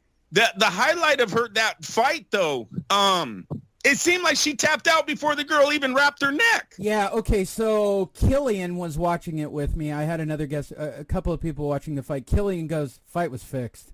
I'm like, nah, bro, she got hit for real. She was going to tap no matter what. She would have tapped after she got hit. She knew what was coming. She got hit. She did not want to go out. She did not want to go out. She said, fuck this, I'm hurt. First off, she ran out of gas because you can tell that bitch was flat as fuck. They both were, yeah. Then Pena's left jab or that left hook was just not missing. She just could not miss with that fucking left. And, Nunez got hit. I mean, Nunez, to be truthful, I don't think Nunez was herself. Maybe something wasn't happening.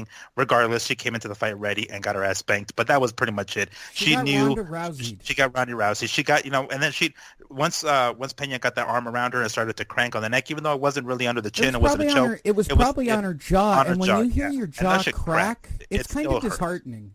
Yeah, so you don't really have to get it in there.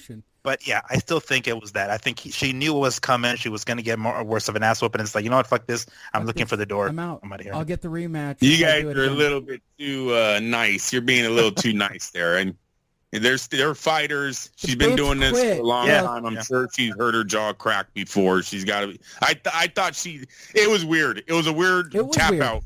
It was very weird. Yeah, it was. It was a little sketch. It was. Killian straight up watched it and went, the fight was fixed. And I went, you think she bet against herself at 6-1? I mean, look, listen. If the fight, here's the thing: if you're gonna fix a fight, if you're gonna throw a fight, you're gonna take as little of an ass whooping as possible. She took a fucking ass whooping and then tapped. It doesn't make any sense to do it after you got your brain rattled for 2 rounds. I may not have experience with throwing fights, so let me tell you, the first one that's even in the ballpark, hit the fucking mat. It's a no-brainer. Take the dive and the story. Dive. Get your payday and go home. I mean, and then wait a year and then tell everybody you took a dive, and then you won't feel so bad about it. If I had experience with it. Yeah. Nonito Donaire didn't need that help. He took out Raymart Gaballo in 4 rounds. There's a theme to 4-round knockouts in the first 2 stories. The Filipino Flash did it again, and they keep doing he's turning back the hands of time. Oh, my God. He just keeps getting better with age. Okay. I still think, let's just call it, Inoue is going to fuck him up again. I mean, I don't know what everybody's thinking here, but Naoya Inoue is kind of the impenetrable object in this particular scenario. And that's what he's building himself up to.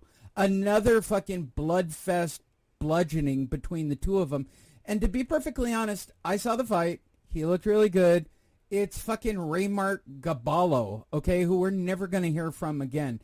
And we're talking first words out of his mouth. Naoya Inoue. I'm trying to make the fight. Naoya Inoue. It's the only words coming out of my mouth is Naoya Inoue. Why, bro? Like, what is it with you that thinks you've got something? You're not going to get faster. I'm talking real boxing again. I was told I could by our producer, by the way. He's not going to get faster. He's not going to be stronger. If anything, his skills are probably less than the first time they fight. So I learned nothing from the fight other than he's a really good guy and he's a really good family guy. And I've always thought that Nonito is a good guy. He's done the show, for God's sakes. Anybody who does the show has to have a good sense of humor. I'll start with you this time, Andrew. I get it, but fuck, dude, let the Inoue thing go. That's... Jesus Christ. Well, that's Lee. That's the biggest fight for him. I think that's why he he's think looking it's to get strictly that. about a payday.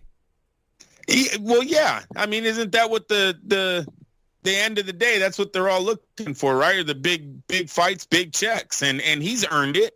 They wanted him to win a title. He's won the title. He's defended the title. He has a knockout over an undefeated contender. Like, he's done everything. He's jumped through all the hoops that he was supposed to get the rematch with Inoue. To be honest with you, it's Inoue who's stalling. It's Inoue who's trying to let Nonito Donaire age a little bit more before he takes that rematch, because it was him in the 11th round that was getting rocked, not Donaire. So I think it's Inoue that's stalling on this fight. Nonito's just trying to get the fight, because there is some confidence going into this one. It wasn't a one-sided beatdown by no means. The first fight was one-sided, and he's 39, man. A nice little $1 million paycheck at 39 years of age. Not too many boxers can say that. Well, before I turn it over to you, Miguel, I would like to quote Adrian Balboa. Let me set it up. How much more can any of you take? I mean, seriously, you can't win. All right, go ahead. I feel better about saying it. I don't mean to be disrespectful, but I'm. It's supposed to be an exhibit. Like, somebody's gonna die in this fight. Like, these two dudes are like hammering, and I sadly think it might be Nonito. Like, he's fucking losing his mind. I don't want to say it's just that, because Nonito he's not the kind of fighter. I mean, again, maybe he's changed. He is 39 now, so maybe his objectives have changed. But like, he's not the kind of guy that just goes in there for the fucking payday. You know what I'm saying? The guy's gonna go in there, he wants guns to win blazing. The fight. No, I believe he wants the title and wants to be undisputed. I believe all those things. I just, bruh. Yeah. How much more to quote Adrian Balboa? How much more can you two guys take? Yeah, that's. I mean, this last fight, with Gaballo, he didn't take that many shots. He did get some, but not that many. So he managed to get a title defense in there without literally putting a lot of miles on the odometer. So I think it's going to be. I mean, I don't see him winning. And if once he fights, or should he fight in a way, I don't see him winning. If that first fight, for whatever reason, he surprised in a way, I was like, oh shit, this guy still hits harder so it's hard for being someone his age, and he surprised him a little bit, right? He's not going to surprise him a second time. I don't anticipate, and in a way, still ended up winning the fight in that first one. So if they fight again, I mean, I don't want to know. I don't want to say it's going to be a blowout, because I really don't really feel it's going to be that way. Will but it be a good I scrap? Okay, bam, here we go. It will be a good script. There we go. This one definitely will be a good script. That's really what's most important to the Fight Net Radio audience. Yes. Which takes us to the Vasily Lomachenko drop, rock, and drop. Drops, rocks, and roll. Sounds like he's on fire. Was Comey on fire? Did I miss this fight? Like, stop, drop, and roll. He does decision Comey. It was, in my humble opinion, 119-108. It was incredibly lopsided, and thanks to the WBC I'm gonna go out on a limb, Lee. I'm gonna go out on a limb and say that writer had predicted Lomachenko was gonna knock out Comey. He tried to put everything in there. He dropped him. He rocked him. Every word in there. He was gonna do that. Yeah. He stopped. He dropped. He Yeah. rocked. He decision. He socked him. Everything He twisted. but sing a song. What's that? Afterwards. What's that game with the kids where you like twist the thing and then bop it and then hit it and Yeah, then twist bop it. Bop whatever it. Yeah. Bop it. Twist He it. did all that shit. Twist it. He Slap did it. Slap it. He begged the corner to stop the fight. I mean, he did everything but get the knockout. I mean, they threw the towel, but he caught it and he threw it back, and then there was like a whole thing with cement in the gloves. But, I mean, seriously, Lomachenko did everything he wanted to do in that ring. I mean, he pulled down his pants and he raped them in the middle of the ring, for God's sakes. So, yeah, but he got a decision. Okay, well, that's the key here. He didn't stop him. It still went 12. No, but he dropped them. He raped them. The corner threw in a towel. They yelled funny words, but he still decisioned him. Yeah, but you don't understand. Well, kind of I do. I watched the fight. It wasn't really that hard. It's Keith Heidick, so who knows? He could have been that delusional at the time. Well, thanks to Jose Suleiman, we have Vasily Lomachenko dropping, rocking, and decisioning Richard Comey. Thank you, WBC president, for taking credit over a WBO fight as well. I start with you this time, Andrew Labouche. Did you enjoy the Lomachenko stop, drop, rock and roll? Yes. Yeah, no, I enjoyed the fight because there was moments in that fight where Comey was getting to Lomachenko himself. The punching power of Comey's was showing up in this fight where it was making things a little bit nervous in some of those rounds, especially the body shots. It really seemed like they were affecting Lomachenko. Overall, I'm happy with the performance. I know, Lopez knocked him out in 1 round, 2 rounds. I forget if it was 1 or 2 rounds. Why didn't Lomachenko did it is like the casuals argument right away. But no, I was nervous about betting on the knockout. I had an opportunity to. I said no because Comey, most of the time, African fighters, they do not play around. They come, they lay it all on the line, and they take beatings. I was nervous on the Comey fight because he was stopped before by 1 punch, but no, I ended up not taking the bet. And he showed up. He took his licking. There was times where, like I said, look, Lomachenko was begging his corner to stop the fight because he was taking a lot of punches, but Comey stuck in there and took the beating like he was supposed to, I guess you'd say. Champ. Yeah, the champion of everything. He will probably end up in the Boxing Hall of Fame because of that. Yeah. Sure. So. By the way, if that's a category, we really got to get me into a boxing ring. I'll take a beating if I get paid $5 million and get thrown into the... He took a beating like no other fighter in history. He's eating through a straw now, but boy, did he take a beating and took care of his family getting paid. Fuck. So, and then as far as Comey, I mean, as far as Lomachenko, it's just another, day at the office. Piece to the piece of this puzzle that's making this lightweight division freaking awesome right now. I mean, Lomachenko only has a few more fights left, but if he goes to Australia and him and Kambosos do a huge fight over there, it's just nothing but brighter lights for our sport. So no, I'm all in on Lomachenko coming back in this division, at least getting a shot at the title. Andrew, why aren't you thinking? Let me put it this way. Let me put it this way. I think it would have been lesser of a win if Comey would have won that night. I don't think Comey's would have made that big of a splash. Everyone would have just said, Lomachenko's just old. Yeah, see, he's old. He's done. Forget it. It's over. And both of them kind of go away. With Lomachenko winning, no, the star is back. The Matrix is back. All of that gets played out again, and now he's going to make a big fight with one of these other. Don't sleep on Lomachenko. He'll drop rock and sock one of these other young and up and coming fighters. It's something we talked about last week about the welterweights missing. Lomachenko was there offering it to the lightweights. He's going to put one more time. He's going to put his name on a big card. Hopefully, one of these young guys could take him out, and we move forward. Miguel. So I mean, I'm not sure how much. Well, first off, yes, props to Comey for taking the ass whooping.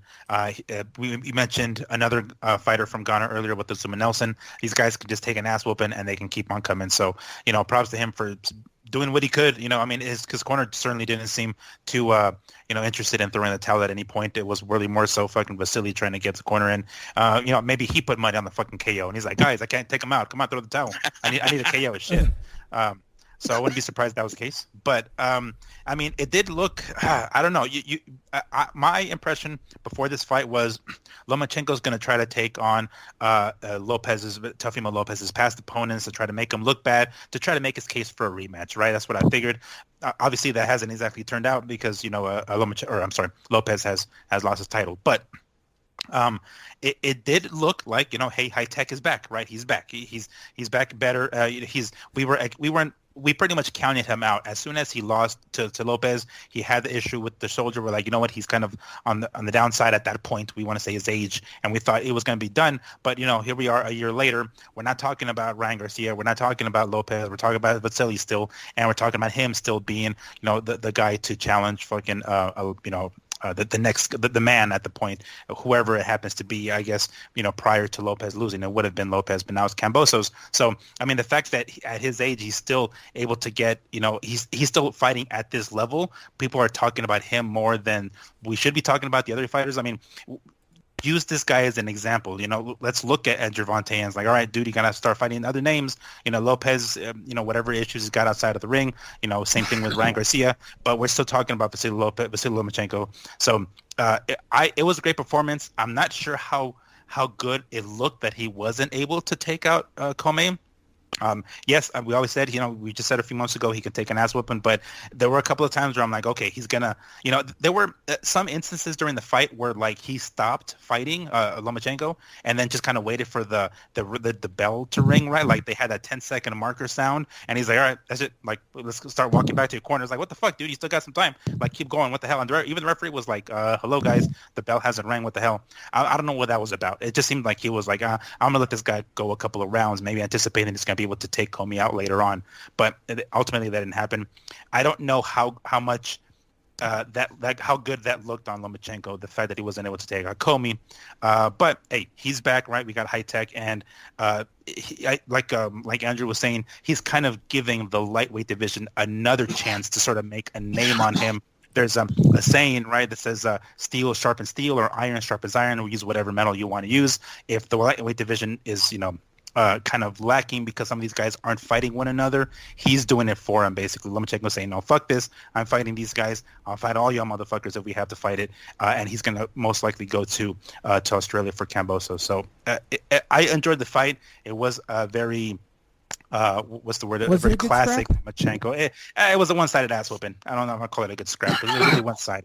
But nonetheless, High Tech is back, and it was a great performance. I don't know how good it looked, the fact that he wasn't able to take him out, but it definitely puts him in a great position to challenge Kambosos. I had a chance to talk to Bob Arum, the real Bob Arum, after the fight, and ask him one simple question, which is, don't you think Lomachenko is a little too old to be relevant? And his response, there it is, me asking.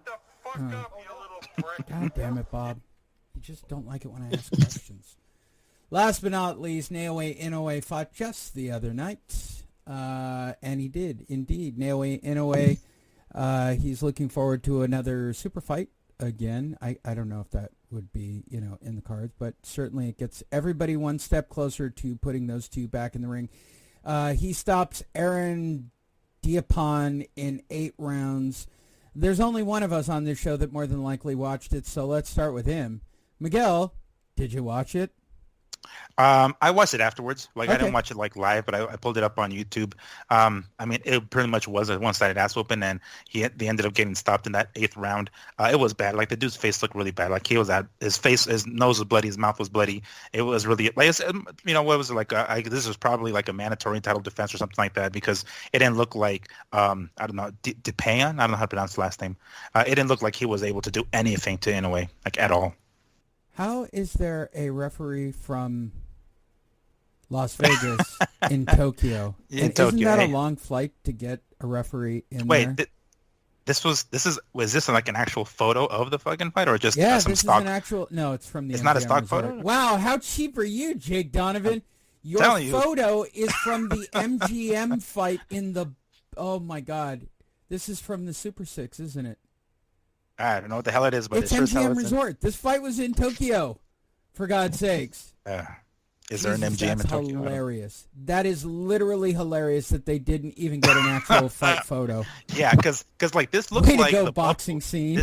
This looks like the bubble, right? That's what it looks It like. is the bubble. Right? And it's like, I remember there being hella fans in Japan and for the fight, and it was a ton of fucking people there. I'm pretty sure I saw that. That's hilarious. Andrew, are you feeling super fight now?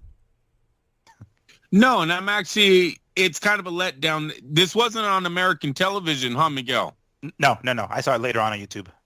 Yeah, it's kind of weird that someone who's, been declared the next big thing out of Asia, then Mike Tyson of Japan. We've seen his knockouts. He's not on any, DAZN didn't pick this up. That's kind of a shocking surprise. But guess what?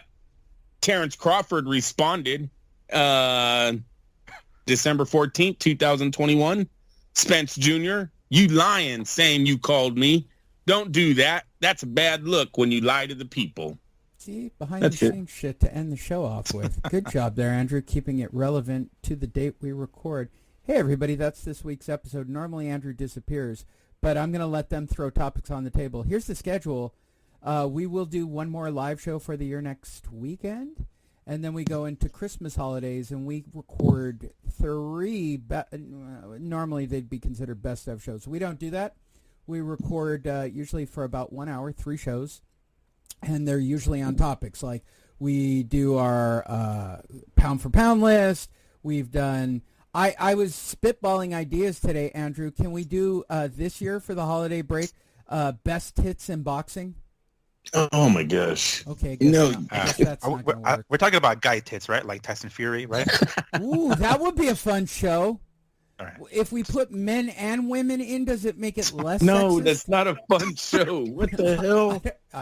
Okay, so if you guys want us to do lightweight rankings or best pound for pound or what we thought the best fights for the year, because that's what all these fucking writers do. They load up on best fight of the year, the best this of the year, the blah, blah, blah, blah, blah. Yeah, I don't really give 2 fucks about that. But we do those shows over the holiday. We do our own versions, and normally we don't ask you, the people who listen to this. You can reach us by going boxingtonight.io. Click on our Facebook link, and I will post up what do you want to see us, and I'll put up some ideas. Maybe Miguel will come up and spitball some crazy ideas, as will Andrew. And we'll keep posting ideas down below in the comments. It'll be pinned to the top of the page. We'd like to hear what kind of show you'd like us to record for the holiday break, because you guys ultimately are the ones listening. We're listening as we do it. Andrew listens again, which I find incredibly insane. I have thought that literally for the last 15 years, that Andrew actually listens to the show again, even though he lived the show. Do you get angrier at some of the shit I say when you listen to the show again, Andrew? See, he disappeared already. Oh, right on time. Right on cue. I think that's the cool part, that he actually does that. Well, now that he's not here, and he'll listen to this during the replay, do you re-listen to the show, Miguel? I don't. Yeah, good I call. don't. It's just because it's like, it's creepy. I mean, I don't know. No. It's long. Like, I don't ever really like, unless I drive. Because I put the videos up now, right? I know, but I mean, like, I'll put this up video wise both ways, the entire show, and because I didn't fuck up the recording today. But I'll also do, our fight review. I think we do a solid fight review of the weekend fights. What do you think we should do? You've been on the show long enough. You can have some creative input. You don't really seem to ever exert that. This is like after the show. This is like the after the show with Howard Stern. This is the talking yes. about the show. What would you? You know what? Why don't you pick 3 topics for us to record? And we'll label them. Miguel chooses what we're talking about for the next 3 shows. For the next 3 shows? Well, Jesus. Next week's going to be live. We've got fights to talk about and shit like that, and I believe there's stuff. Let me scroll down, because you can go to boxingtonight.io. What do we have left for the year? We have Butterbean. Butterbean Ramirez fighting this weekend against Marcus Brown, Gilberto Ramirez is fighting on Saturday. Yeah, it's a bullshit fight, right? And then that CNS chick is on the undercard. Gilberto Ramirez is fighting in Texas. That's look, WBA eliminator. then that's about it for the year, right? We don't have anything. Yeah. Gennady Golovkin is going to fight in Japan on the. Oh, that got canceled. That got canceled. Yeah. Yeah. So there's it's just not much happening. So that means after we do next week's sort of news show, we'd have to do. We'll put 3 in the can for the holidays. So none of us have to work for a couple of weeks. And what topics would you like? Now, I'm giving you editorial control. Andrew just tells me what I'm doing right or wrong. Sam just tells me if it's funny or not, or I've done it too much. Why don't we go a different route? Content. I just pick out stories that have happened that I think I can make funny, more or less. What would you like to see for the holidays for the fans to listen to? It's I feel it's too predictable and too like everybody else. If we do like the fight pound for pound or like the fight of the year or something like that, it just seems like it's too like, okay, it's going to do the exact same thing that everybody else is doing. I like best hits. I do like the tits on a guy. I'm not going to say right. Would that want to see Fury. I want to see episode? Adam I forgot his name. The dude just got knocked out. Fat dude, Polish. Yeah, Kanowski. It's funny to see, or like funniest face getting knocked the fuck out or something like that. Something that is funny, but it's just like not exactly what everyone else does because it's. I mean, like I follow a lot of other accounts on Instagram, right? And they're just once fight night comes around and the fight ends, it's like I'm scrolling through my feed and I'm like, yes, Canelo beat Plant, yes, and I'm just scrolling. They're all reporting the same shit, obviously, because it's the same fucking result. So it gets a little monotonous when it's like the same fucking thing. We're doing the same thing that every other show does. It just seems like a little stupid. But anyway, we didn't even name this week's show, but it's hard to say. Well, I'm pretty sure it's the Mauricio Suleiman is taking credit for all the lightweights fighting. Yeah. It's too hard to pass that up. I mean, that's literally the most delusional thing of the week. Or Bob turns 190. Do you think if we put that, people will believe? I always just put shit in the title because I know that the writers are listening to this and they're scrolling and making their notes. Shout out to Jake Donovan. Yeah, it'll be really interesting to see where that all plays out. All right, well, roll those around. You, the fans that are listening or watching the video, go to boxingtonight.io. First of all, follow at FightFeedMigs on both YouTube and the Instagrams. You can follow me at Lee Honish. More importantly, go to Facebook at FightNet Radio, right? And Miguel shares his content now after I've literally told him for years to start sharing his content. He's now doing it. So you can see it all on the Facebook feed. I will post up at the top. Miguel and I will spitball ideas back and forth and keep adding them onto the Facebook page. I think Best Titties Male is hilarious. It's like Best Boxing Titties. Best Boxing Titties Male. So great, right? We could certainly use Holly Holm as the line for attractiveness. Like, if you got a rack more attractive than her, then maybe we'll change it. But yeah, I mean, KO of the year is very common. Top 10 pound for pound is common. Or fight of the year. Oh, fight of the year. God, what a pain in the ass. What you guys think is fight of the year is not my fight of the year for sure. I'm going to be perfectly honest. Chris Algieri won it hands down for me, and here's why. It is exactly how Andrew said it, and I literally laughed so hard. I was out and about when I got that text that I almost literally wet myself. I laughed so hard. It was so perfect and spot on. But go to FightNet Radio on social media and follow. And I know the regulars. We do have a crew of regulars. Shout out to all of you. I haven't said any of your names in quite some time, but I know you guys are all still out there listening. You're all still interacting with us on social media, so I appreciate it. I do know you guys are there, and we do care, right? We built boxingtonight.io. We got all the social media cleaned up. We got all the backlinks. We got a news feed that nobody in boxing has. That sounds like a shameless plug for the website.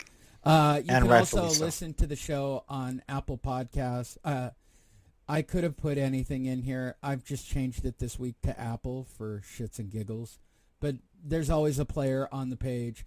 there is always a boxing schedule. Go and enjoy it. That was sort of our present to all of you this year.